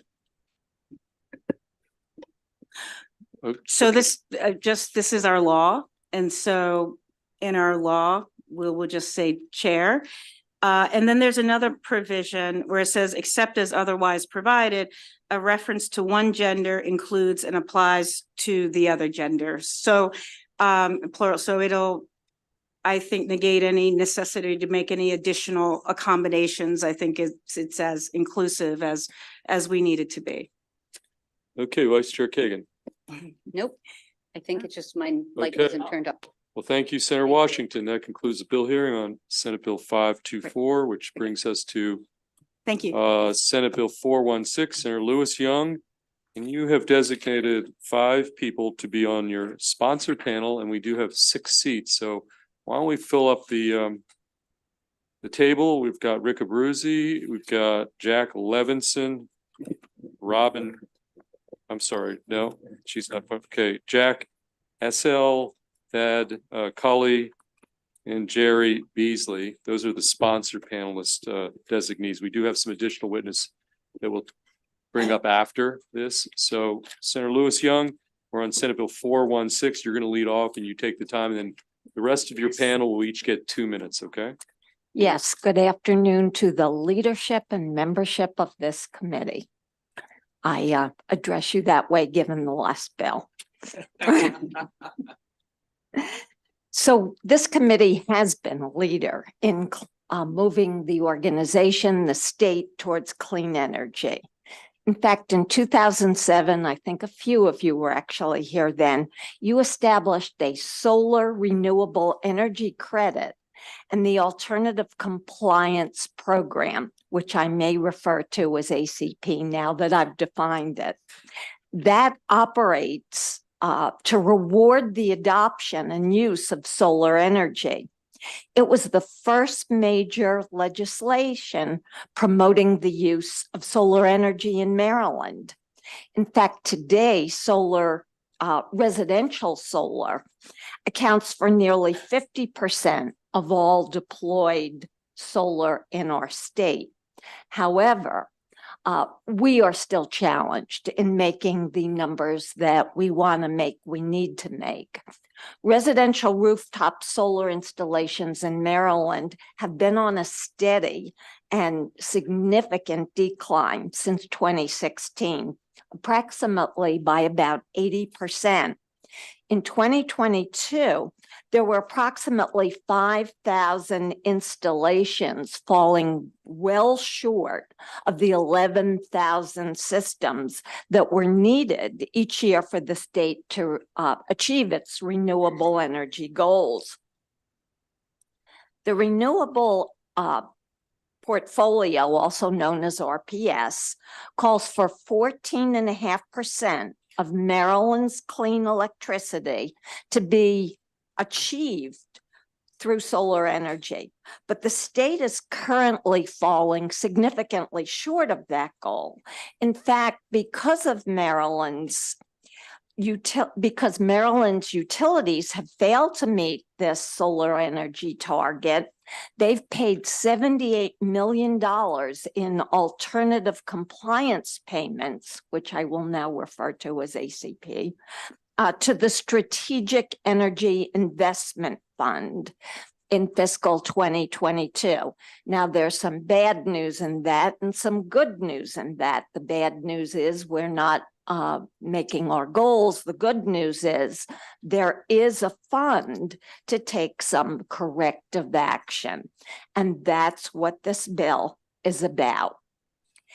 SB 416 will help address the issue by establishing a customer-sited solar program to make residential solar more accessible to Maryland residents. Access to solar systems by low to moderate income individuals is particularly challenging, but very necessary for us to meet our goals. What this bill does is create a 3-year program funded by that alternative compliance payment program, and that will provide grant funding for Maryland residents who live in low or moderate income communities, as well as overly burdened or underserved communities. Now, that aspect's in debate, and I'll get to that a little bit later. The bill before you establishes a 2-tiered grant program. The 2 tiers would use this ACP funding to serve residents in these lower income or moderate income census tracts. In Tier 1, individuals and families statewide who are income verified would receive up to $7,500. In Tier 2, the individuals and families would receive in these communities would receive $5,000. And again, they have to be income verified. So you will notice in the backup, we have a lot of favorable reports. We do have a letter of information from the Maryland Energy Administration, and we have been working very closely with them to achieve a compromise. In fact, we've struck language from the bill. You'll see an amendment in your backup. You have both a paper copy and electronic copy that eliminates the 3rd tier, which was originally in the bill. And that's a more general market. Ultimately, we would like to get to that market to broaden our opportunity, but because the administrative burdens and therefore costs in this program would be very cost prohibitive, we've negotiated back, and we're still under discussion as to Tier 1, Tier 2, that aspect of it. However, we have received compromise on another aspect of the bill, and that is reducing the size of the program from 60% of available ACP funds to 20%. We're also working with MEA on some consumer protection language to improve the bill. So there are going to be many issues before you this session, looking to achieve renewable energy goals. But Maryland is somewhat unique in terms of where we can place solar. We're not a rural state. We don't have a lot of room and fields. So we really need to utilize space such as rooftops to deploy utility scale solar. These residential projects can be deployed quickly on existing infrastructure without lengthy permitting delays, and we can start saving customers money from first month and create jobs as well. So look at all those positives. So did I mention that we have a lot of favorable support for this bill? So with that, I ask for your favorable response, and I pass on this conversation to my panel. Okay, why don't we just go down the table? Mr. Bruzy, why don't you go next? Everybody's going to be under the clock, 2 minutes. Okay. Chair Feldman, Vice Chair Kagan, members of the committee, Rick Abruzzi with KO Public Affairs on behalf of the Maryland Rooftop Solar Coalition. Senator, thank you for that bill introduction. I'm not sure that we have so much to add now with that introduction, so we appreciate it. You also have the coalition's written testimony, so I'll try to be brief. Last year at the Solar Task Force, the Maryland Energy Administration reported that Maryland needs at least 130,000 additional homes with solar by 2035 to meet its current renewable energy goals. That's equivalent to deploying approximately 11,000 systems each year. It's an entirely achievable goal. Virginia and New Jersey, admittedly with slightly higher populations, deployed 11,600 and 17,000 installations respectively in 2022. This is an achievable goal. Maryland, on the other hand, was around 5,800 deployed systems. Senate Bill 416, while not a silver bullet, is a step in the right direction to provide access to residential rooftop solar for Marylanders to meet their renewable energy goals. And it takes advantage of the built environment already in place, as the senator mentioned.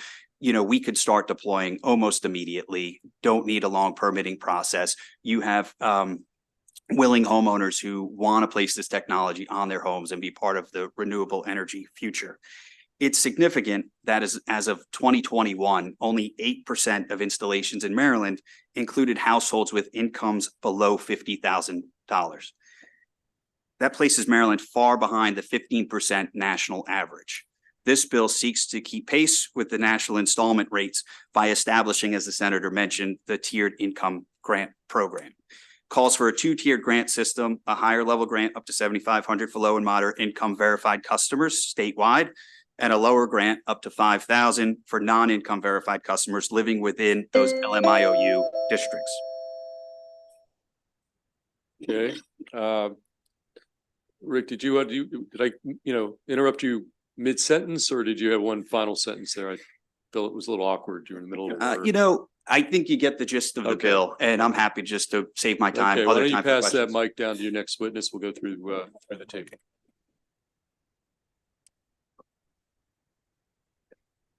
Hi, my name is Jerry Beasley, and I'm from Prince George's County, Maryland, and graduated from Oxnard High School in 2006. I earned my bachelor's degree from Towson University in 2011, and I'm proud to be a local Marylander who has been working in the solar industry for over 12 years, which is majority of my professional career. I started off working for Ashram Solar in 2012, and then joined Edge Energy in 2014. Over my almost 10 years at Edge, I've worked closely with customers, install teams, counties, permit office, and utilities such as Pepco, BG&E, Schmeco, and Potomac Edison to make sure thousands of our fellow Marylanders have a smooth transition, powering their homes from the cleanest source of power we know, which is the sun. Being at Edge Energy has changed my life in more ways than just a job. Edge is just not a company. It is a family who want the best for our homeowners, whether it is in our solar department or our weatherization department. I have a true love for renewable energy, helping my community and going green. Of thousands of homeowners I have worked with, a few stories come to mind, but one in particular. I remember one elderly lady who had just lost her husband, and she had also had 3 of her grandkids living with her. She was not earning much money, and her electric bill was pretty high, considering she had the boys. She did not have the funds to buy her solar straight out. She did choose financing, which was very beneficial to her. She was so excited to produce SRECs as well as the Maryland grant, which played a big part in her going solar. The homeowner still calls me every year around this holidays to check in and also thank Edge and for her solar system after 30 years of going green, and still is it very important to her. That's all I have to say. Thank you. Okay, thank you. Why don't you pass the mic to the next? All right. Yeah, thank you very much. My name is Jack Levinson. I'm the Director of Business Development for Edge Energy, and it's an honor for me to work with folks like Jury and actually usually take orders, rightfully so there. I'm a former middle school teacher and Peace Corps volunteer, but I've been very, very lucky to have been in the solar industry here in Maryland since 2009. Specifically, and again, some of the main points are that Edge has been working since 2006 in the area for energy efficiency improvements, solar developments as well. But specifically, one of the things I wanted to comment for this bill is the equity of it and how proportionately, when you think of incomes that are of folks that don't have as much money, they have quite often smaller homes. The economics to go solar on homes like that, because of infrastructure upgrades, roof fixes, sometimes electrical upgrades that's needed, this grant specifically will help enable the economic feasibility for folks like that. Really, other than that, happy to get into the weeds on this. Because I've been in the trenches, from the kitchen table to now managing business. But simply put, I definitely would ask your support for this bill because it will really help broaden the type of families that can go solar. Okay. Next up. Thank you, Chair Feldman. Vice Chair Kagan. My name is Thad Cully. I'm a Director of Public Policy for Sunrun. We're the nation's largest provider of solar plus storage services for residential customers. And, looking out over the kind of landscape legislatively, there are a lot of bills that have impact on our industry that will come before you. But this one, I think, has a particular and localized, specifically geographically localized impact. That's going to be, I think, really important to the future of the energy transition in Maryland. Rooftop solar itself is going to be an important part. We look at our consumers, not as the villain in any story, but as the hero. Rooftop solar provides savings for those customers, but it also provides an asset that's out on the grid where a lot of load growth is starting to come on with electric vehicles and heat pumps. And we see these customers as a part of the solution set for the future. We, as a company that focuses on a lot on storage, we see every solar customer as a future solar plus storage customer. So getting these assets deployed is critical. And what this bill would do is make sure that, I believe, as Governor Moore said yesterday in the State of the State, that we're not just going to have clean energy some places, but all places. So I thank you very much for consideration of this bill.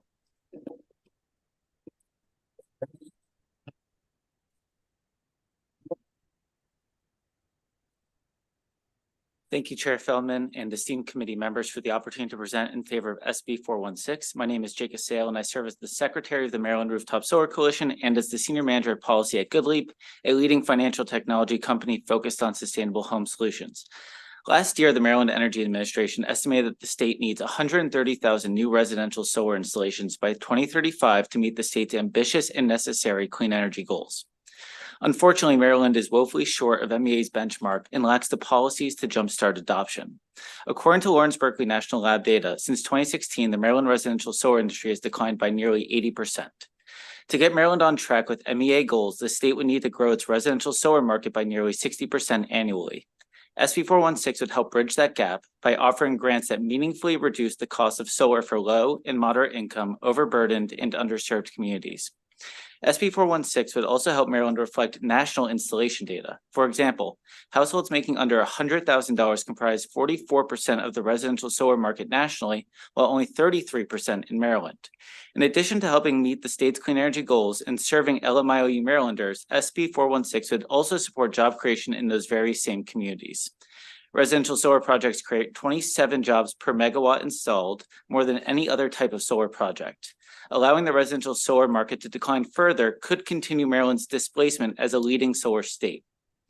Maryland has an opportunity to meet its clean energy ambitions, serve Marylanders who stand to benefit from clean energy the most, and boost in-state jobs. SB 416 is not a silver bullet. There's more we need to do, but it will help put the state back on the right track. Thank you for your time and support of SB 416.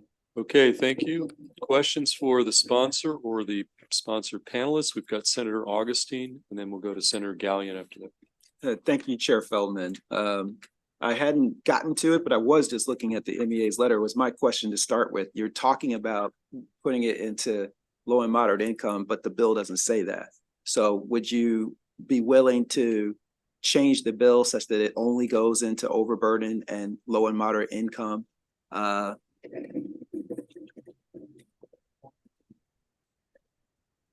You sure? Okay. Okay. Because I'll just say yes. In tier one, it treats all low and moderate income families the same, regardless of where you live. So it does close a gap in the current, it basically fixes a gap in the current law and allows for any low to moderate income family, whether statewide, to take advantage of this program. Tier two addresses that if you live within an overly burdened or underserved community census tract, then you get the lower grant amount. So to that extent, if we want to reduce the number of low to moderate income families who would be eligible for the grant, I guess we could add that language that for tier one and limit it to those census tracts, but it doesn't seem fair to do that.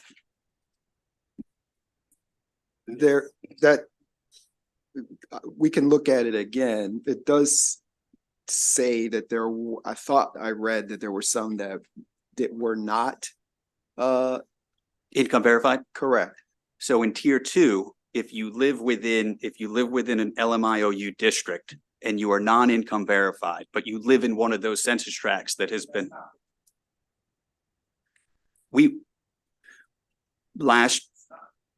LMI, but I'm not low and moderate income. So why should I get that?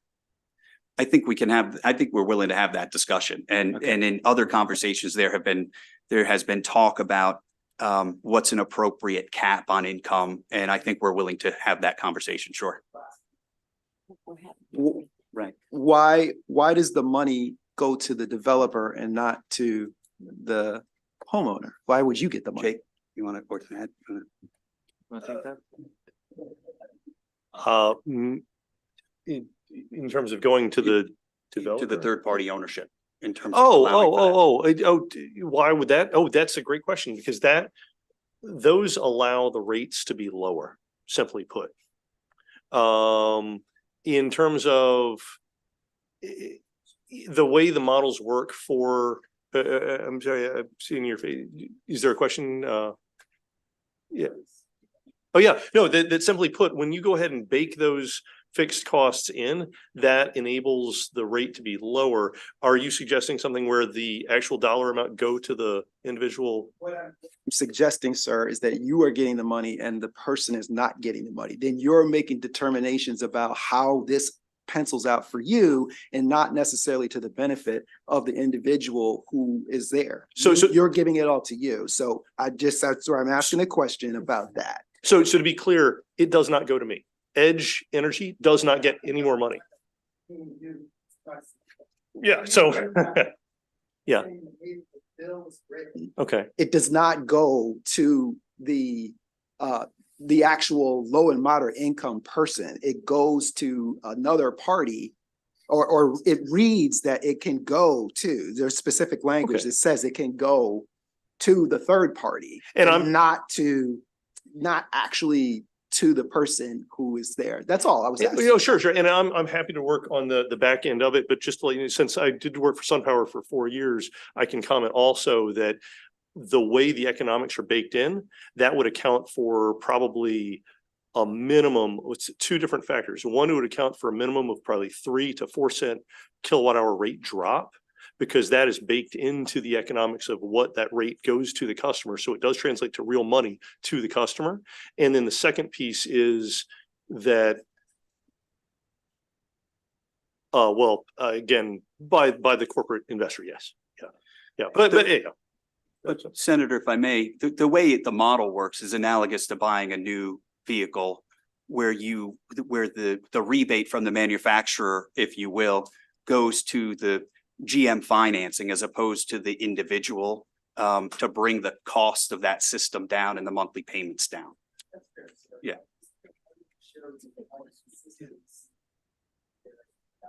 To the business, and it does not go to the people who you are coming purporting to support. That's all that I'm trying to say. Oh, no. And I just am troubled by when I read language like this, that it is, we will be legislating something like that. That's all. That's all I'm saying. It's a great point. And if I just could add one other piece, is that to me, my concern too is for the folks that don't have a tax liability, that to be able to provide them a vehicle to both go solar, have improvements on their home, and as I sort of said too, the smaller the system, the harder the economics.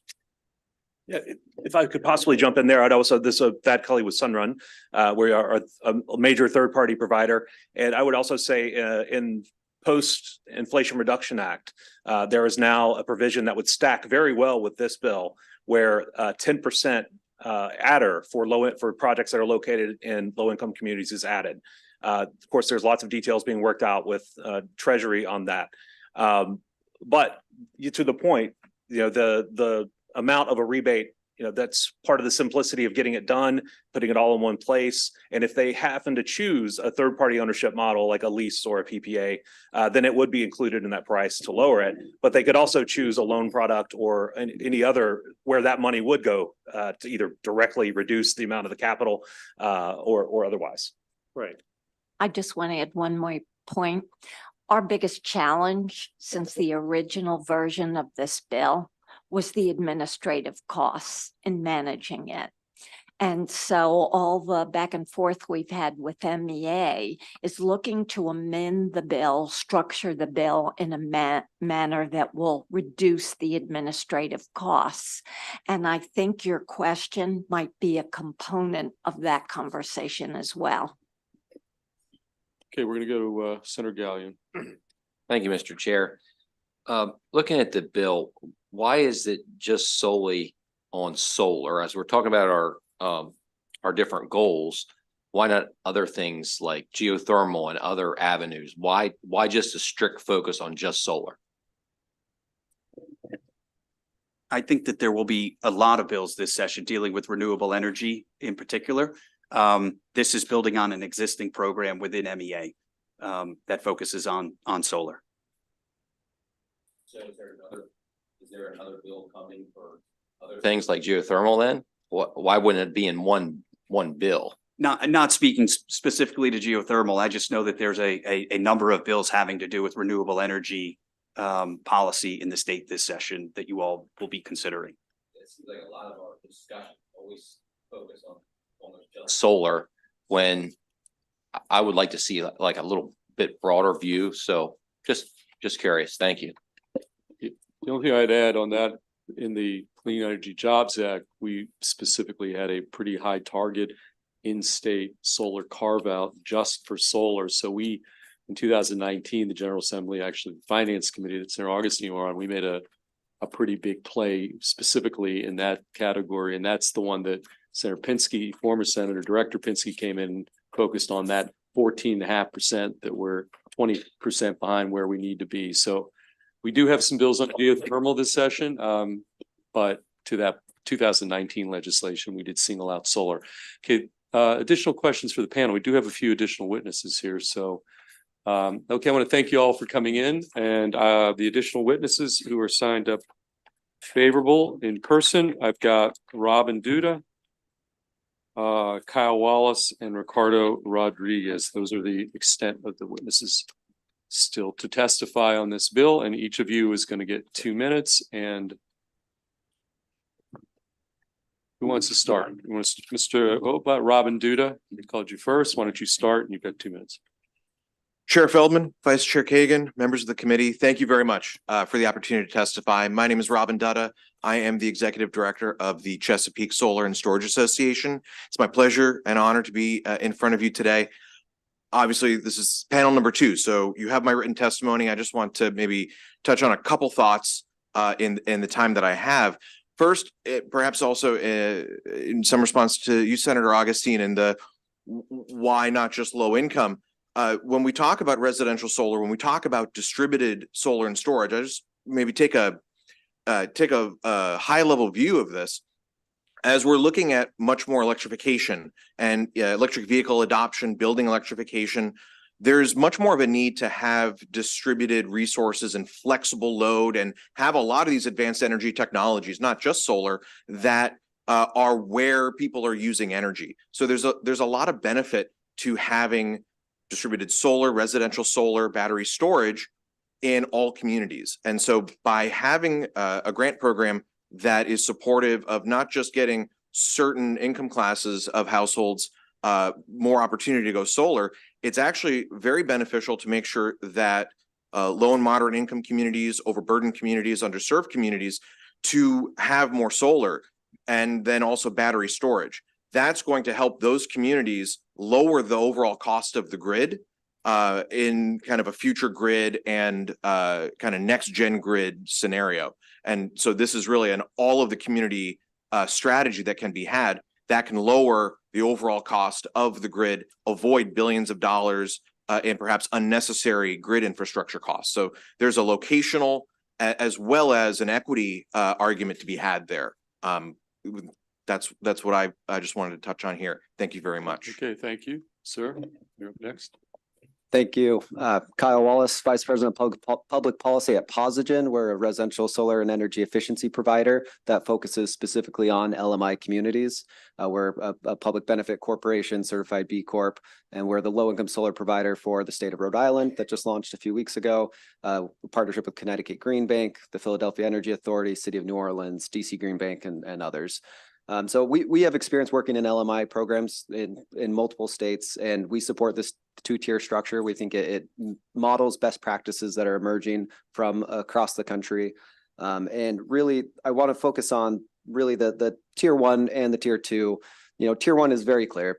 Those who need help the most get the highest amount of support. We think that makes a lot of sense. The second tier, though, I do want to highlight how important that tier is as well, for a couple of reasons. I mean, the first is that it helps sends a clear signal to the market that we do want clean energy in these communities. There's a reason they're underserved, and it's because there are real barriers and costs to serving those. And we see those every day, and I'd be happy to go into some of those. And so really the idea of this second tier is that it's not just a cliff where if you're just over the edge of low income, you don't get any support. It really is that kind of middle ground where it steps down. It's lower, should be lower, but it is helping overcome some of those additional barriers and costs. There's also a community benefit that I think that second tier recognizes, where if you're saving people on their utility bills, that's going to stay in the community. That's going to get spent. There's an economic multiplier effect. And there's also peer effects of getting solar in LMI communities. When you start seeing your neighbors have it, then it becomes something that's contagious in a good way. And so I think that that's something that is also, we don't want to overlook. And so, you know, we really think that this bill is a good structure, and we highly support it. Okay, you're going to play cleanup, sir. Tell us. Good afternoon, everybody. My name is Ricardo Rodriguez. I've been in the company for 1.5 years. I'm technically one of the crew leads foreman of the commercial department of solar energy services. This job, this work, career has helped me in my professional growth through education and have helped me go in the right path of being a journeyman electrician, on the right path as well to be a master electrician's license to pursue in the future. Has been a career that provided me even with health insurance when I had a little bit personal bad situation on a motorcycle accident. This grant program would help more people to go solar, and companies like ours can be better help them in the future. Thank you, sir. Okay, thank you. Any questions for our three witnesses? Okay, seeing none, that's going to conclude the bill hearing on Senate Bill 416, which brings us to Senator Augustine, Senate Bill 522. And I don't know if we have Councilwoman Winika Fisher still. She's here. Okay. Okay, well, I've got signed up for as part of your sponsor panel, Brianna January from Mako. We've got former colleague, there she is, Councilwoman Winika Fisher. I do know that we've got Jolene Ivy, one who's going to be piping in virtually. She just texted me that she's getting to her computer. Okay, we'll just why don't you come up here, Lorenzo Bellamy? Why don't you just take a seat at the end? And is Eric Olson from the county? Yes, oh, there you are. Okay, Councilmember Olson.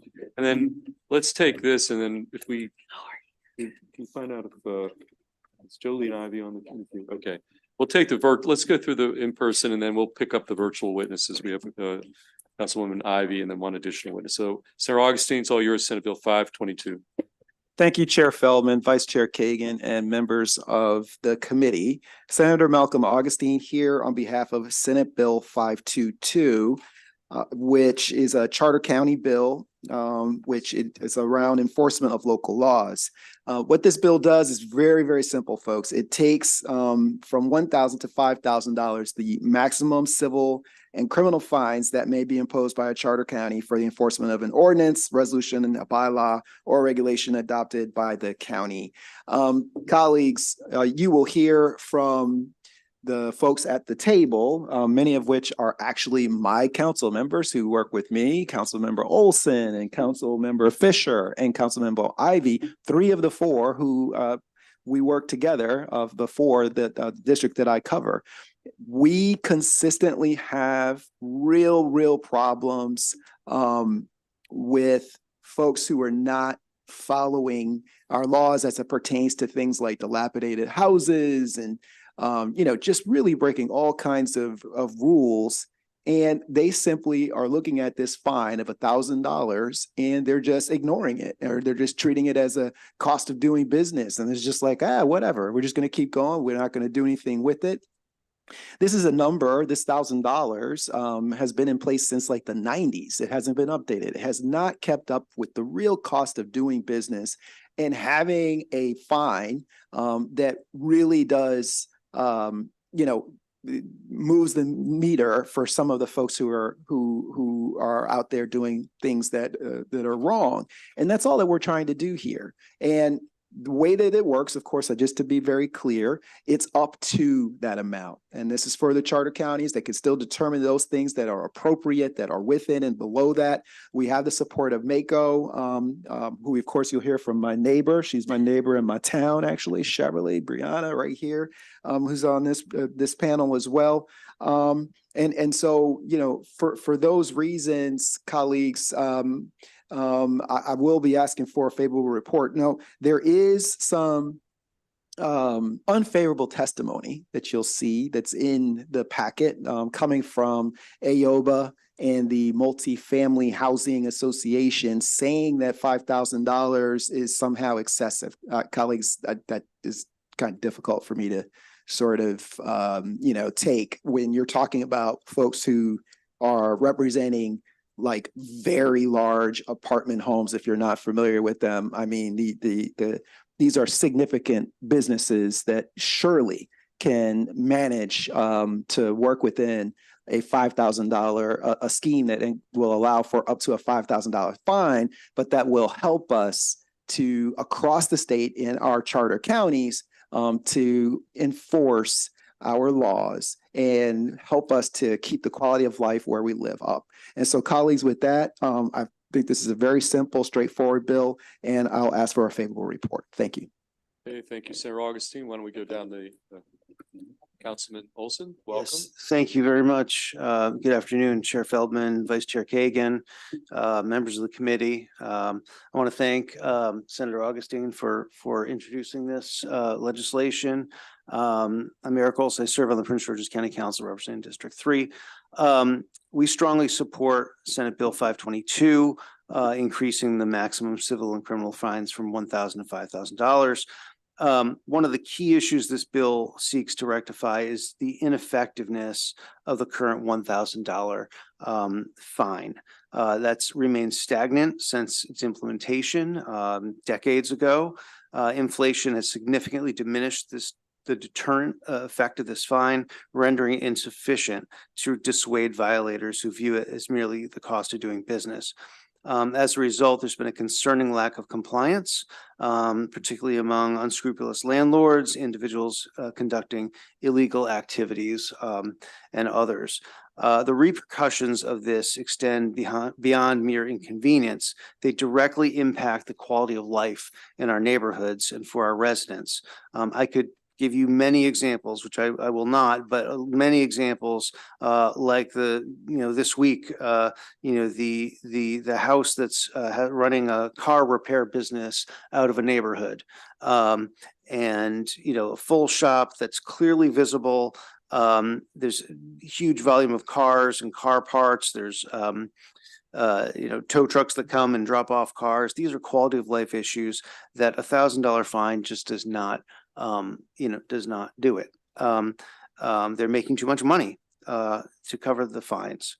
Across Prince George's County, there are rented party houses, rental houses that are only used for parties, and they're fined the maximum civil fine of $1,000, but they're making money coming in the door every weekend, lots of money. I will wrap up in a second here. Your support will provide an effective tool to address and rectify these issues. Thank you very much for your time. Okay, thank you, sir. We're going to go to former delegate and current council member Juanica Fisher. So good to be back. Always great. Thank you. Oh, can I start now? Go. Oh, Yes, I was was like, oh, is there a timer? I hereby authorize you to start. Okay, thank you, Mr. Chair. Good afternoon, Chair Feldman, Vice Chair Kagan, members of this illustrious committee, and of course, our very own Senator Ron Watson from Prince George's County. Good afternoon. My name is Juanica Fisher. I'm the council member for District 2, and Councilmember Olson went over a lot, but one of the things I wanted to highlight in this bill, and I know I want to first thank my senator, my great senator, Malcolm Augustine, for carrying this bill and working with us. To give you a different perspective, my district in Prince George's County borders Washington, D.C. And I did want to quote the section of the District of Columbia Code 8-902. In D.C., their subject fines, the first offense of this level is $5,000, and the second offense in Washington, D.C. is $10,000 subsequently. So you can see when it comes to illegal dumping that happens in my district, running restaurants out of homes, the kind of party houses that council member, my colleague Eric Olson was talking about, those can make about $10,000 to $20,000 a night, depending on where they're doing bottle service and different things in mansions and things like that, more in the southern part of the county. So when it comes to being a border, it is very difficult to have a different penalty on the same action, and literally 100 feet away in the District of Columbia, it's a bigger deterrence. So for myself, and then right after my district, then you hit Councilmember Eric Olson's district in Prince George's County. So I thought I would give you all that perspective. As you all said, these fines have not been increased since the 90s, and I think it's time for us to keep up with the fines. I actually, for some of us, we all went to 5,000. I was one of the people that wanted more than 5,000 because I think when you have subsequent offenders, it becomes an entirely different ballgame for civil penalties. So thank you all for your time and your attention today. Good afternoon, Mr. Chair, Madam Vice Chair, esteemed committee. Brianna January with MACO in strong support of SB 522. And we thank the bill sponsor for bringing this forward. And I promise that is not just because one day my neighbor might come knocking on my door wanting to borrow a cup of sugar. We support this bill outside of the mathematics that you've already heard about, these fines not keeping up with inflation and repeat offenders basically eating the costs. But it is our sincere opinion that this is also a community and quality of life issue. And we think that having higher fines that should deter repeat violators, and which is how these fines work best, will increase public safety and sentiments around community trust that have eroded, unfortunately, in communities in the last few years, largely because the residents are seeing repeat violations occur and thinking that they're going unaddressed and unanswered because the violators are able to just keep eating these low fees. So we are in strong support of increasing those fines to the maximum of $5,000 as addressed by the bill. And we believe that this would have quality of life implications as well. Thank you. Okay, Mr. Bellamy, why don't you finish this panel?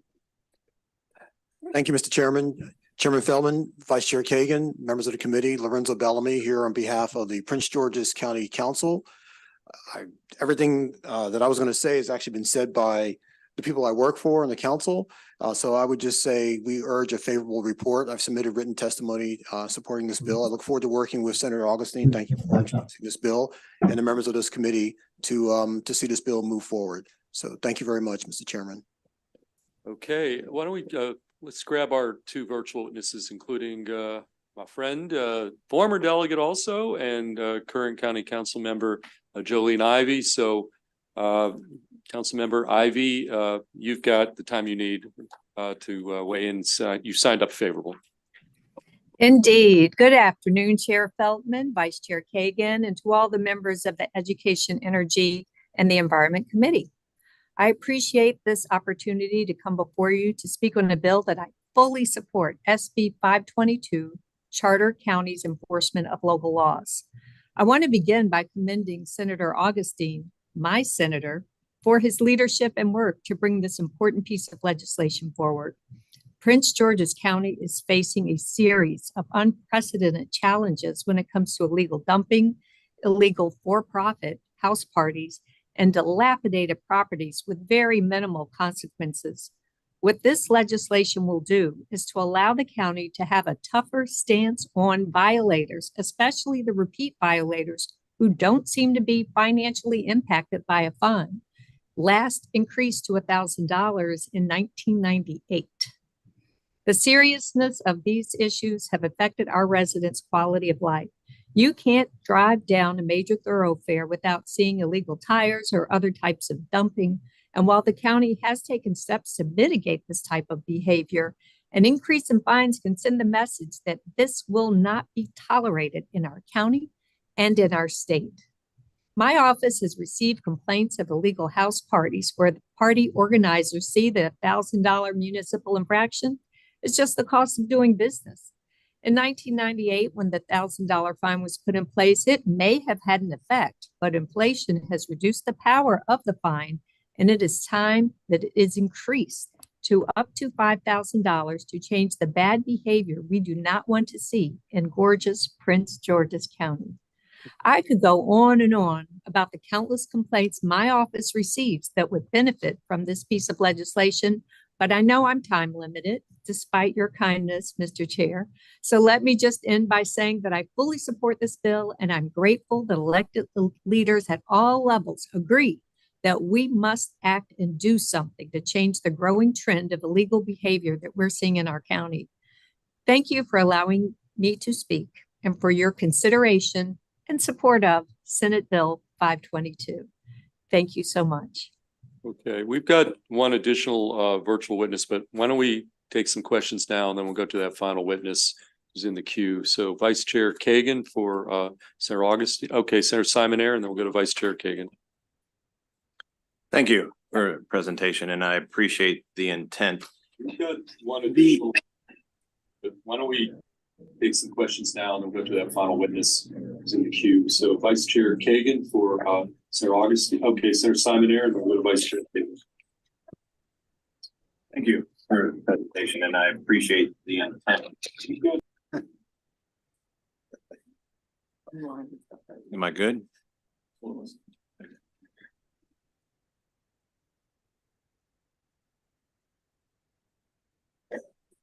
Okay. Senator Simonaire. All right, thank you. Just so I can get some context. Yeah. Is the $1,000 the maximum that you can put on any civil fine in a county now, no matter what the offense is? Yeah, that is. Yes. Yes.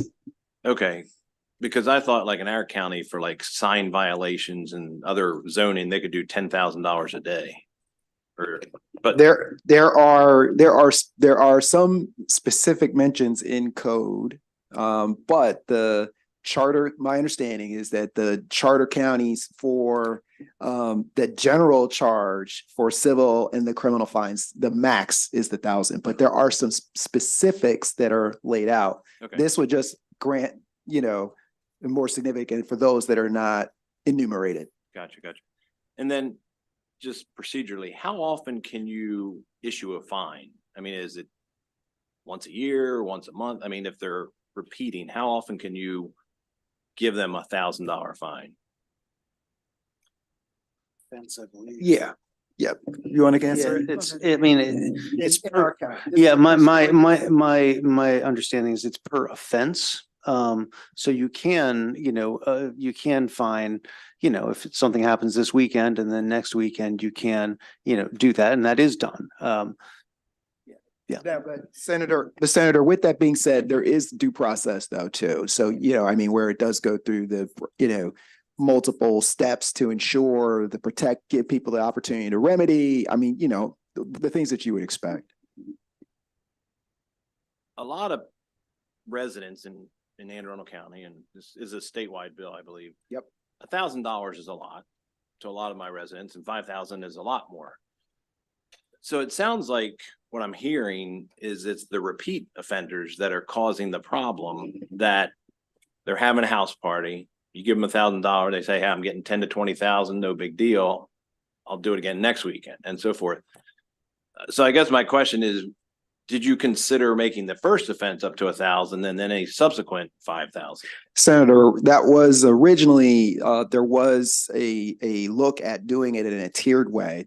My thinking on it, and this was my thinking, was that instead of doing that we provide the flexibility to our charter counties to establish their regime that they thought was most appropriate inside of their jurisdiction.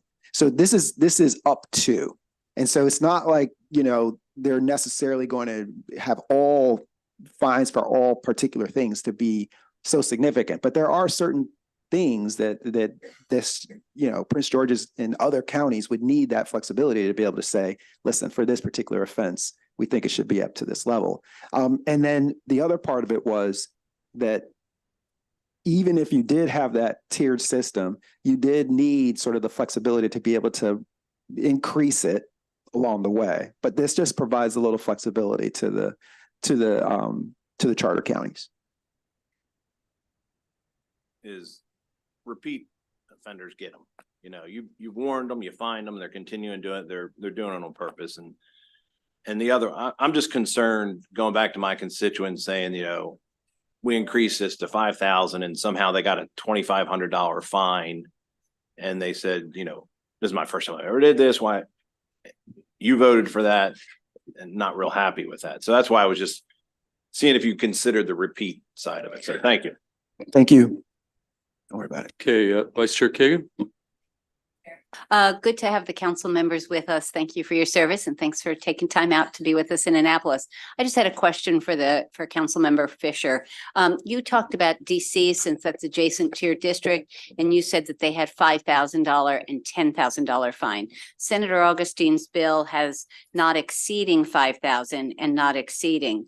And I just wonder whether that's whether the DC law was different or whether there is a mirror, but you just left out the up to. Yes, I'm sorry. Yes, in the DC law, the fine may not exceed 5,000 on the first offense and 10,000 for each subsequent. So they also delineate, as Senator Augustine was saying, for offense, but on a second, if it's to their will, they could go up to a 10 in DC.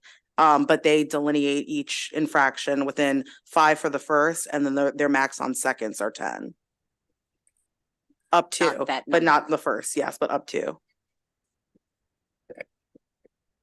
Following up on Senator Simoner's question. So presumably the enforcement agencies would have some latitude. So if it's up to 5,000, so a first offense could hypothetically be a warning or a Yep. $500 And it fee or is. something it's up to. Correct. Okay, thank you. Yeah. Thank you, Mr. Chair. Okay, yes, Senator Simon Air. Just following up, I'm learning with this. How often do you use the criminal side of this to stop activities like this? Because it's the fine or criminal plus They fine. do, and the nuisance abatement board. Do you want? So just from a practical Make sure you put the standpoint. mic, good. Yes, that is definitely a tool. We need every tool we can get to get compliance. Our residents are crying out to have compliance, but yes, we do take things to court. That takes a year. I mean, that takes time to get on the docket and then, go through the process. And that's frustrating for people in neighborhoods who want peace and quiet. And so, we appreciate the question. Yes, and in our county and some charter counties also have this. We have a nuisance and abatement board, but it takes time to build your case and a repeat, lineage of infractions to go to the nuisance and abatement board. And then even before you get there, you're already appealing your fines in 263 in Upper Marlboro and Prince George's and having that litigation process happen before you even get to nuisance and abatement. In our county, we are making some strategic moves. I'm very happy that they're looking at and we're thinking about, more focused investigation units, but it takes a lot of time to build to get to our court system. And Senator, if I might just respond just a little bit, just to, while you are hearing significantly, obviously from Prince Georgians, because we are here, I did ask, and that's the reason why Mako is here. I want to make sure that this was something that the charter counties would, that it made sense to provide this level of flexibility to charter counties across the entire state. And that's why they're here. And that's why I wanted to just make sure as you are aware, even though you're hearing some of the feedback from Prince George's, is because that's where the genesis, there's no question. But I thought, let me see if it makes sense. And with their support, that's why we're here with the state bill. Any additional questions for this panel, plus our virtual witness? Seeing none. Okay, you guys are released, but we do have one additional witness Thank you. virtually that I want to get in. That'll be the final witness of the day for this, final witness on this bill. It is Kashina Cross. And we get Councilmember Ivy, you also are free to do whatever you need to do for the greater good of Prince George's County. There you go. Okay. We're going to get Ms. Cross on here.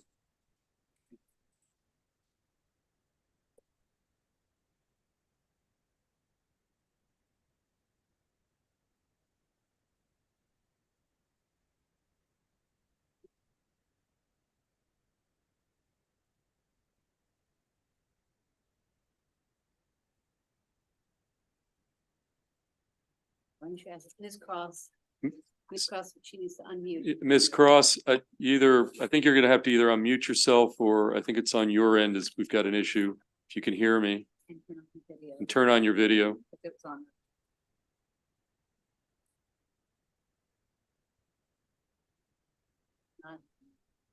Okay, Ms. Cross, again, if you could hear me, you've got to put your video on and unmute yourself.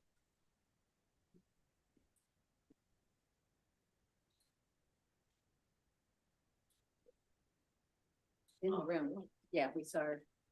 Okay. Okay. I think we're going to have to move on. We have some kind of technical problem with the final witness, but I think the issue's been framed properly. So I apologize for that. That's going to conclude the bill hearing on Senate Bill 522. And now we're going to move to a troika of bills from Senator Watson. We're going to, three Watson bills. Yes, troika, trio. Okay, we're going to start with the Senate Bill 418. And we've got on your sponsor panel, we've got Kevin Baines, Laurel Friedman. And there are two additional witnesses. You haven't designated them as sponsor panelists, but we'll take them up next. So Senator Watson, we're on Senate Bill 418. 418. Thank you, Mr. Chair. Good evening. Good evening, Vice Chair, colleagues. Senator Ron Watson, here to testify in support of Senate Bill 418. This bill makes technical changes to the Seed Community Development Anchor Institution Fund. The proposed legislation provides consistency with other state revitalization programs and improves the program administration and efficacy. Specific changes proposed in the bill include expanding geographic targeting to include designated sustainable community areas of the state, expanding the definition of eligible applicants to include hospital and university foundation, affiliates, and departments, and eliminating private matching fund requirements. With me today to speak in greater depth of the intent of the bill is Kevin Baines, representative from Maryland's Department of Housing and Community Development. Great, thank you. Good afternoon, Chair, Madam Vice Chair, and members of the committee. So I'm Kevin Baines for the record. I am the Director of State Revitalization Programs at the Department of Housing and Community Development. And I believe this bill would do a lot to really support many, many additional projects and places all over the state. One thing you guys should know as a background piece, this is the only unique program that we have that we partner doing community development work with anchor institutions. Most of our resources to do community development work, as you can imagine, are with local governments, nonprofit corporations, other community development corporations, Main Street corporations, preservation groups.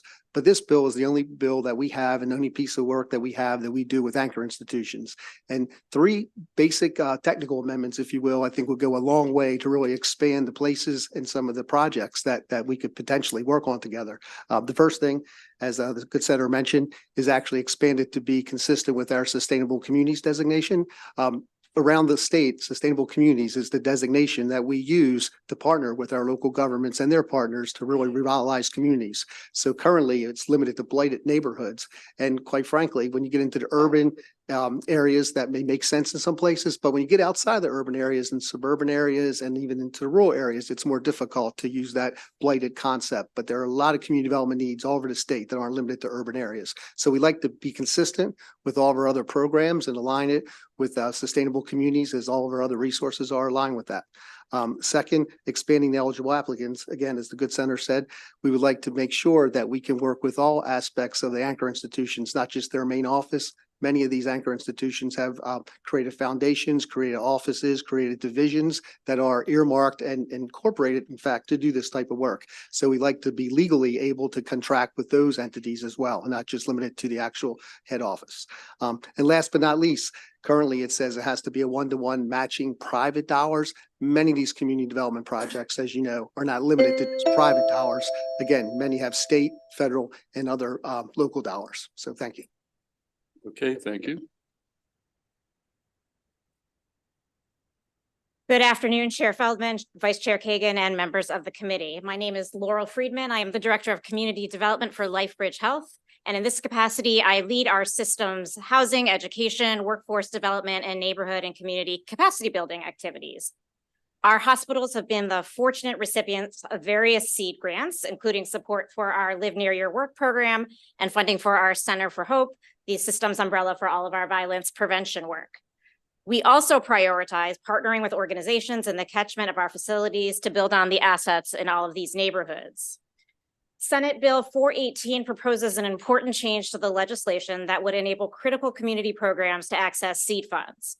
While we have had much success in securing seed funding for some of our larger partners with strong track records of fundraising, $1 million for Bon Secours for a housing rehabilitation program and $250,000 for Park Heights Renaissance to acquire a facility for an important workforce development program, we've had less success because of the requirement for matching funds that has hindered our ability to support long-standing, high-functioning, successful community organizations in the areas of our hospitals. This past funding cycle, we were unable to partner with 3 organizations, all minority-led, because their only source of matching funds were public, federal, and state dollars. These organizations are addressing many of the important social determinants of health, such as food, housing, that allow our residents to thrive. Removal of the need for matching funds through private sources would provide equitable access to smaller and minority-led organizations, which historically have had less access to private philanthropy, and would afford them more opportunities and afford us more opportunities to support the communities in which they are entrenched. Our team at LBH has full confidence in the ability of these partners to successfully complete their projects. Thank you, and I'm happy to answer any questions. Okay, thank you. Gonna go to Senator Washington and then Senator Carozza. Thank you, Senator Watson, for bringing forward this bill. I've long looked at this program, and I'm glad that that you're bringing it forward. I think there's another. I just want to ask HDCD. I mean, it's clearly was designed for two institutions. So there's the hospital requirement, the requirement of physicians, and all that. Does that further limit? In other words, and even the definition of anchor. Would the sponsor or would the panel be interested in really maybe perhaps expanding the definition of anchor institutions? In other words, like libraries or something like that. And particularly this requirement that there be 5 physicians who are organized as a medical staff, that they maintain certain facilities, and clearly the private philanthropy requirement. Could those be additional revisions to this program that would enable you to work with more deserving communities or more communities? Sure. Yeah, just want to say, it was not our bill originally, but the concept was, and you may have heard this, knowing your district, meds and eds, right? So you are wealthy in meds and eds. Sir, pull the mic up a little closer. Okay, got it? Okay. Yeah, there. Yeah. So meds and eds, as you know, you have many in your district. I just want to say that was the initial concept of the bill, to work with those anchor institutions that are in those neighborhoods that are not going anywhere, such as Johns Hopkins, Loyola, et cetera, in Baltimore. So we certainly could entertain and talk about other types of institutions, but the original bill was the concept of for these medical institutions and these educational institutions to provide resources for them to do more work and be more engaged in community development work. But certainly we could be open to other institutions as well.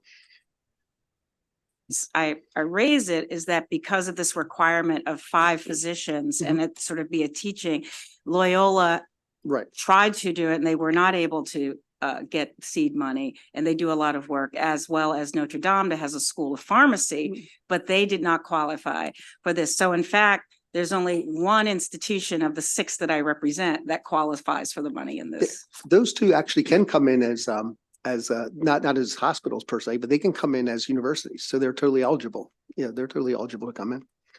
Yeah, because we do have an award with Loyola currently, so they're totally eligible. Absolutely. Yeah. Okay, Senator Carozza. Thank you, Mr. Chair. Thank you, Senator Watson, for this bill. I think my question is probably directed to Director Baines.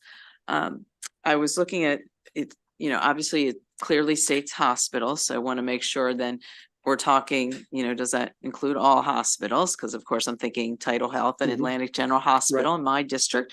And 2, I saw university foundations specifically mentioned, which especially with some of the bigger systems, they tend to be a little bit more well off than some of our smaller nonprofits that just don't have those resources. So I guess along the lines of Senator Washington's question, is there some flexibility that, some of those nonprofits would also be in contention, as well as university foundations? Well, just like my good partner here said, many of the universities and hospitals partner with a local nonprofit. For example, just randomly give an example, I have a couple in front of me. Johns Hopkins in East Baltimore partners with Southeast Community Development Corporation to help purchase and renovate vacant houses. And sometimes they can even be for first-time low and moderate income homeowners, for example. So they do partner with the local nonprofit that does that type of work. Same example, same university. Johns Hopkins also in Central Baltimore in the Arts and Entertainment District. It also has a Main Street. In the Senator Washington's district they have the interest of working with them to pick up commercial buildings that are vacant and abandoned to repurpose for various arts organizations and other purposes. So many of these groups do partner with their local nonprofit community development corporation. Yeah, Tidal Health is a recipient. They're already, okay, and do you know exactly who they're? Yeah, Tidal Health is actually that particular example, just a brand new award this year. They are going to raise an abandoned building in Salisbury and build there and work and build that community health center in downtown Salisbury, for example. So that's, yes, correct. Yeah. Okay, any additional questions for the panel? Okay, seeing none, thank you. We do have two additional witnesses signed up. I don't see her here, but Pegeen Townsend, is Pegeen here? Or Nicholas Redding, is Mr. Redding here? Okay, it looks like those two witnesses are not in the house, and therefore that concludes the bill hearing on Senate Bill 418. And we're gonna next turn back to Senator Watson for Senate Bill 461. And Lisa May from the Realtors is signed up as your sponsor panelist. We'll bring up Ms. May and Senator Watson. The floor is yours, Senate Bill 461. Thank you, Mr. Chair, and the second of the Troika. I'm pleased to introduce Senate Bill 461, which addresses complaints made against real estate licensees to the Maryland Real Estate Commission.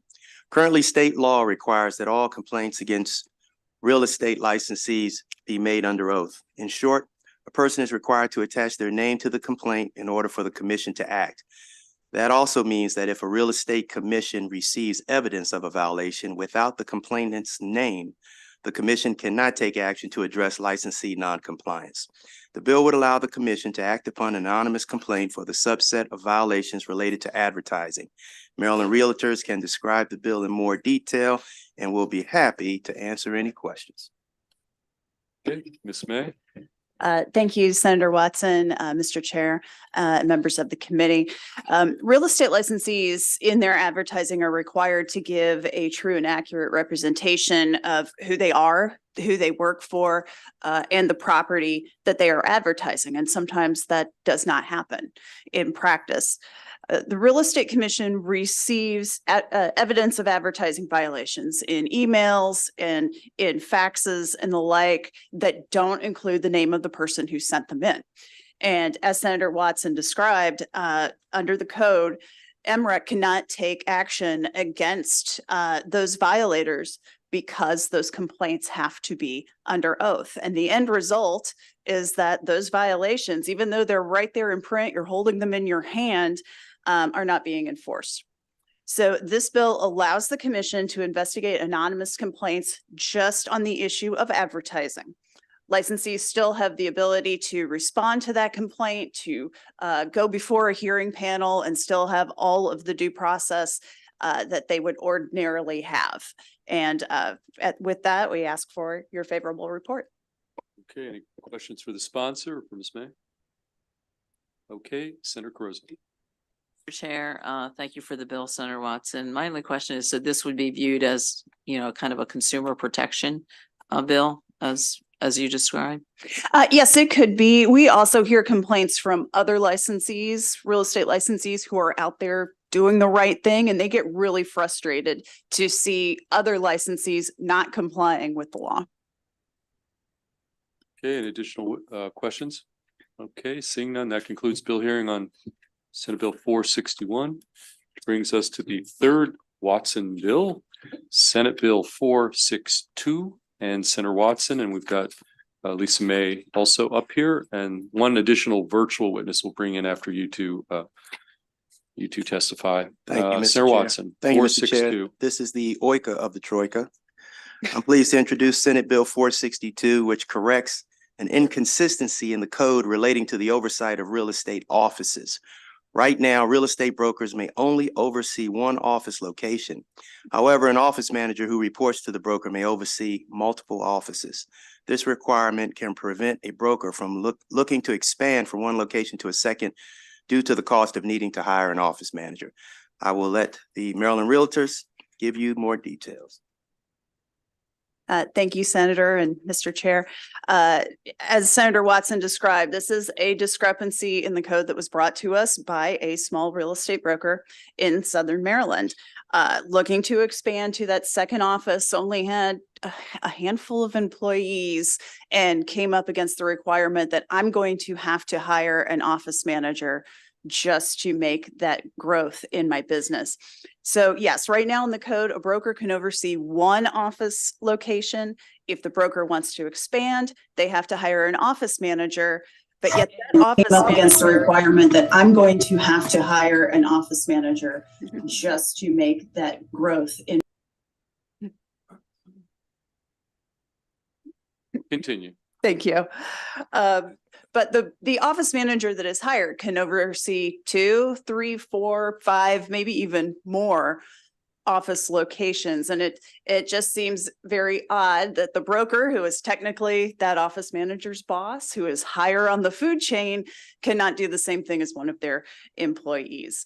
Now, if this were to be in effect, of course, that broker and that office manager both have to meet the same regulations to conduct reasonable and adequate oversight of the office locations and the licensees that work within them. So we ask for your favorable report. We're going to take questions for the panel, then we'll go to our virtual witness. Any Reasonable questions? and adequate office, reasonable. Okay. Any questions for Senator Watson or Ms. May? Okay, seeing none, thank you. We're going to now go to Raquel Myers virtually, signed up favorable with amendments from the Department of Labor. Reasonable. Okay. Okay, Ms. Myers, you're going to have to unmute yourself apparently. We're going to now go to Raquel Myers, signed up favorable with amendments from the Department of Labor. Okay.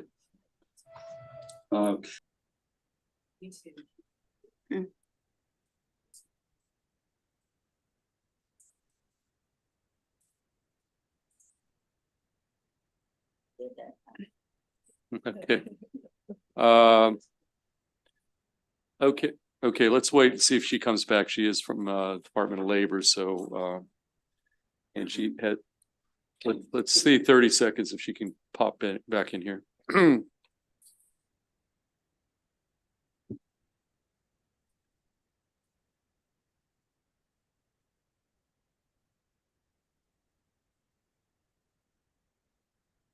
Okay,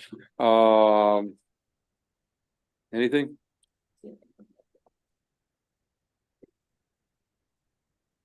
By written comments. Okay, hopefully this will work.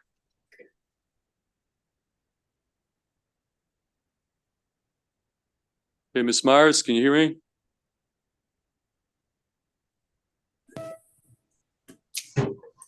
Hello. Okay, we hear you. You're signed up. Go. Yes. Wow, we got you. Good afternoon, Chair Feldman and Vice Chair Kagan and members of the committee. The Maryland Real Estate Commission, I am Raquel Myers, the Executive Director of the Maryland Real Estate Commission. We are submitting a letter of support with an amendment of SB 462 entitled Licensed Real Estate Brokers Branch Offices Designation of Managers. This legislation authorizes a licensed real estate broker to designate themselves as a manager of a branch office maintained by the licensed real estate broker. The commission is in support of this legislation with the exception of lines on page 2, lines 20 through 23, number 3, which states a licensed real estate salesperson seeking to qualify as a branch office manager under paragraph 2, 3 of this subsection shall submit to the commission before taking the real estate broker's examination a commitment from the licensed real estate broker proposing to engage the salesperson as a branch office manager. The commission requests that this line or these lines be omitted from the legislation. It is unnecessary for the licensee to identify what they are going to do with their license as it is currently written in the law. For these reasons, the Maryland Real Estate Commission respectfully requests a favorable report with this amendment from the committee on SB 462. Thank you. Okay, do we have any questions for our Department of Labor witness? Okay, seeing none, that concludes our bill hearing on Senate Bill 462. And that brings us to our final bill for today, which is Senate Bill 542. And Ms. May, you could sit right there because you're the witness. That's not on me, this. right? No, you're done. You are released. You get to go back to your seat. And you're replaced by Senator Brooks, who's going to be on Senate Bill 542. And his single witness is same Lisa May from the Realtors. So Senator Brooks, Senate Bill 542. All right, Chair Feldman, thanks. Vice Chair Kagan and members of my committee, thanks for the opportunity to testify on behalf of SB 542. For the record, I'm Senator Ben Brooks, representing the 10th Legislative District in Baltimore County. The purpose of this bill is to make clarifying amendments to the Maryland Real Estate Brokers Act concerning compensation paid to the buyer and seller representatives. SB 542 provides clear provisions that ensure that all parties have a better understanding of brokers' compensation from the beginning. The bill identifies the right and responsibilities of everyone involved, particularly highlighting any situation where the broker obtains compensation to avoid any confusions or conflicts. Maryland is ahead of many states when it comes to requiring that agreement, with home buyers being in writing and outlining in statute that those agreements include a description of the compensation paid to the brokerage based upon practice that that are seen in the marketplace. There is an opportunity to add more transparency so that the consumers understand what is owed to the real estate brokers. By introducing detailed guidelines, SB 542 aims to make real estate dealings more transparent and fair, and understandably for everyone involved. And understandable, I should say, for everyone involved. It recognizes that the unique challenges and the possible conflicts that can arise and provide clear parameters to navigate them. This bill is about ensuring that whether you're buying or selling a property, you have a trusted and fair partnership with your real estate broker. For that reason, I request a favorable report. Okay, why don't we go to the witness and then we'll open to questions. Thank you, Mr. Chair and Madam Vice Chair, members of the committee, for the Realtor Troika that is also occurring here this afternoon. We appreciate it. As Senator Brooks said, real estate brokerage agreements are required by law to disclose the amount of compensation that is being paid. Sometimes what happens in practice is that compensation is described in very general terms that may technically comply with the letter of the law, but certainly not what we see as the spirit of the law. These amendments require a broker to state with specificity in the brokerage agreement what that compensation is. It could be a fixed price, it could be a percentage, it could be a combination of the two. It also requires the broker to say whether they will seek cooperating compensation from the other brokerage, from the listing broker that is involved in that transaction. And then it also requires a statement of what would happen if those two amounts do not match, and what that buyer might be on the hook for if, for instance, the listing broker does not offer that same amount of compensation to be shared with the buyer's brokerage. This does increase transparency for consumers. It also, by laying it out like this, helps real estate brokers walk step by step through that compensation conversation that can be kind of a difficult one to understand, particularly those from the buyer side and those that are approaching real estate transactions for the very first time. So we think that this is a very positive change to our existing Maryland law, and we ask for your support. Okay, any questions for the sponsor or for the witness? Okay, seeing none, that concludes the bill hearing on Senate Bill 542. That concludes our bill hearings for today. It is 10 to 4. Come back here at 4 p.m. and we'll knock out some votes, take to the floor, and a couple other things. Okay, so be back here at about 10 minutes.